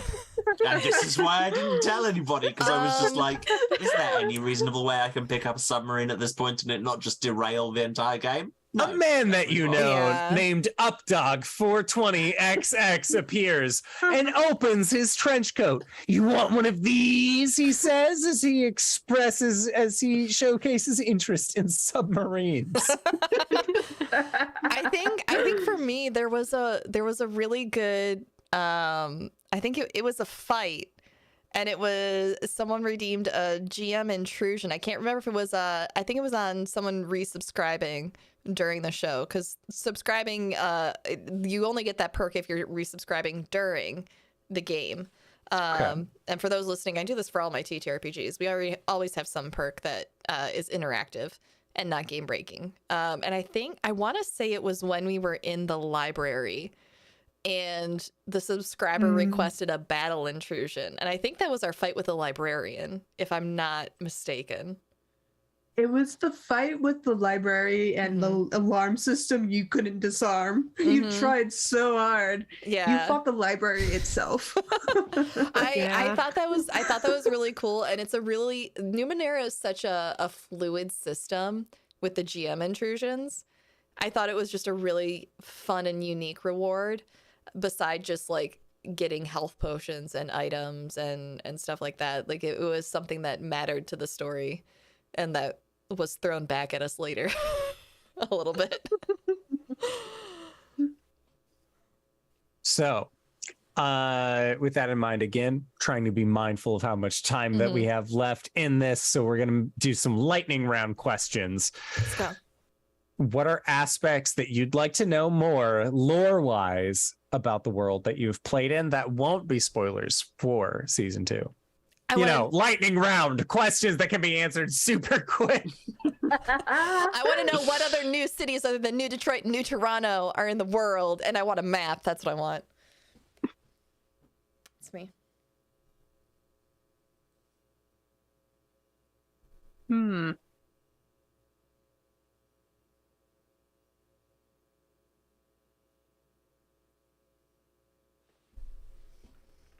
I'm gonna insert the Jeopardy theme here into the audio cast It's later. like Yeah. I don't know. I'm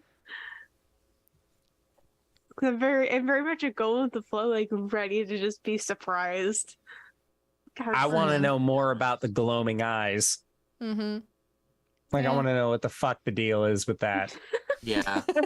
As somebody who's listening to it, like, I'm not even involved in the players. Like, one of you could receive a DM and be like, the gloaming eyes is actually your mother-in-law, and you've known them for years, but they've been estranged. Like, you could have that happen, and I wouldn't know that as the listener, but I want to know more about I think Spooky you're gonna. Scary. I think we do say what happens to the gloaming eyes at the end of the series, and since you haven't listened, we won't spoil it for you. But it is kind of Okay. cute because Jen does reveal. Somebody that. gives them a kitten and they go like chaos from Hades. Just, this was unexpected. This was expected and still appreciated, young Hades. Like, Well, the Glowing Eyes is part of a larger group because they're what is called a guide AI, and there's lots of lore that Okay. the players didn't get into. Well, there wasn't time to expand upon Mhm. it, but there's not in lore season into it. one. No, but there was a lot of clues as to the other guide AIs were just absent from the city. Nobody knows where they are. So, That's a season Expanding 2 problem upon- for sure. yeah, expanding on what the Glowing Eyes is can be explored in season 2. Okay. This will be most likely the last question, given that we still have to do outros and other things like that. But as some of you may know, the Cypher system as a whole is now open source. What is one IP that you would love to construct a campaign around or play in a campaign of using the Cypher system? For me, it would be Thundercats. I would love to play in a Thundercats, specifically the 2011 variant of the Thundercats. I want to play in that as Cypher system. It's perfect. They already have like tech from the past that they're using. They got tanks and other shit, but they're like, oh, it's from the history of man. Like, I would love to play in a Thundercats Numenera / Cypher system game.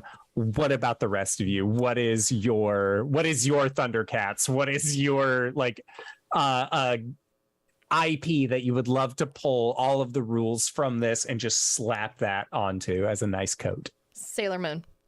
Ooh. But you don't play as the Sailor Scouts because you can't replace the Sailor Scouts. Like, the Sailor Scouts are the Sailor Scouts. You play as the villains, and you are trying to take over the world against the Sailor Scouts. Question.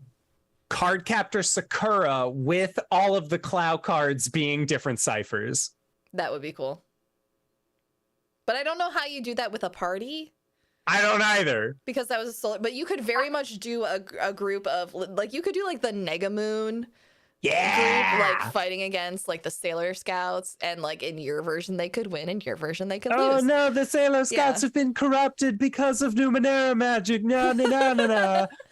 Yeah, either that or like if you could like flip, like give the option to play as the Scouts or play as the baddies. I think that'd be a lot of fun. I want to give me a Sailor Moon RPG and not just the one that's really bad PDFs online. True. For some Mention reason that to me later. Okay. For some reason, I went down the route of like a Yu-Gi-Oh based thing. So like, Oh, cyphers that'd are be different dope, though. cards, like different like monster cards and trap cards and stuff like that. I'm not sure how you would really get to like work with a whole party of people, just because like, you know, a lot of the time it's, you know, just one person versus another person. But like, I think that'd be kind of neat. I wonder if you could do that with Parslings, because that's a deck building kind of TTRPG. That would be rad. Yeah. That would be super cool. I wonder if you could play it with Yu-Gi-Oh cards. I need to look at some rules. The HypeGoblin, king of games. Personally, either Final Fantasy X, because it's got the same thing of kind of abandoned technology and things that people don't quite understand, or Magic the Gathering, because it's got the same kind of fusion of eras and styles, and basically anything can work. What about I would Wreck-It have Ralph? to say, Wreck-It Ralph would be cute. Oh, sorry. I thought I was muted. Ralph Freaks. Any of Studio Ghibli's movies, actually. Yes. Just Ooh, like insert, Nazca Valley of the Wind. yeah, Yeah. just insert all of that and put it into Numenera. Oh my god, it'd be amazing. Look, I would love that. what it sounds like, you just need like two of us need to play, at least two of us, in a Ryutama game. We got the anime vibes of Sailor Moon, Studio Ghibli. We got all that going on in Ryutama. But that was the last question that I had prepared, and I know that this is towards the end of the interview. So last question before we do sign-offs. What are you looking forward to in season 2? Just getting to see everybody every week again. I very much miss this table, and I'm really looking forward to getting back together in January. Great. I feel that a lot. Yeah. And like, I was going to say I'm looking forward to seeing what's happening with Nate and them, but now that we've just had this conversation, I'm looking forward to shelving all our other season 2 plans and just making Nazgûl Valley of the Wind again. Okay? Okay, that's fine. Yes. Although, like, I feel like, yeah, New World, bunch of new interesting NPCs to meet. Like, I'm ready. Mhm. Who's Yeah. out there? Well, I'm really excited to bring in this new city that's tore itself from where it was resting into your world, and have you explore the waste of the former states and the former countries, and how 9,000 years have reshaped the world that we know, but placed into the Numenera setting. And I'm really excited for you to meet the man in the tweed coat. Wait, what? Who? Tune in next time on Dragon Ball Z. Love you guys. Thanks. So now every time anyone wears tweed, we're just stabbing them on spec, right? Oh, Absolutely. Yeah. All right. That's it? Is that it? Is that all of it? We have so many more questions, but we just didn't have the time. Oh no. That just means we'll have to do this again at the end of season 2 and save all the questions that we didn't get a chance to ask. You know, that's fair. That is totally I'm here whenever you need me. fair. Oh gosh. With that, let's go ahead and do our outros. We'll do it in reverse order of what we did previously. So I'm Jen, and I support, because we're a charity channel, we support the Little Princess Trust. They are a charity here in the UK. They provide free real hair wigs to children who've either lost their hair due to cancer or other childhood illnesses. They've made over 12,000 wigs, and they're keeping going. And I think they won the Queen's Award 2 years back or something like that. I can't remember, but they're a good charity, and they support children with childhood cancers. If you've made it this far, you probably already know who I am. If not, hello, everybody. I am the Indoor Adventurer, he, him. And tonight I was your DJ. The charity that I like to support is the Tiny Changes organization. They are a charity organization based out of Scotland, named after a song by the band Frightened Rabbit, where the lead singer ended up taking their own life because it is difficult. Times are difficult, especially in Scotland, where it is dark like for months at a time. That can really fuck with your serotonin, that can really fuck with like a lot of the medical things that go on in your brain. So the Tiny Changes organization is specifically for young Scottish youths who are battling with seasonal depression, when that season can just be the sky is black for months and months at a time. If you want to go and support that, you can go to, I believe, tinychanges.org, and you can donate there. So that is my charity of choice, Tiny Changes. hey everybody, it's me, Sarah, or Sir Hecklet, either one. You can find me on all the social medias. That's her heck a lot. The charity that I have been supporting throughout season 1 and still today is the Advancement Project. It is a charity based on equity and racial justice across the entire U.S. They support things from legal defense funds to managing public funds across public programs everywhere. You name it, they probably help with it somehow. So definitely go check it out.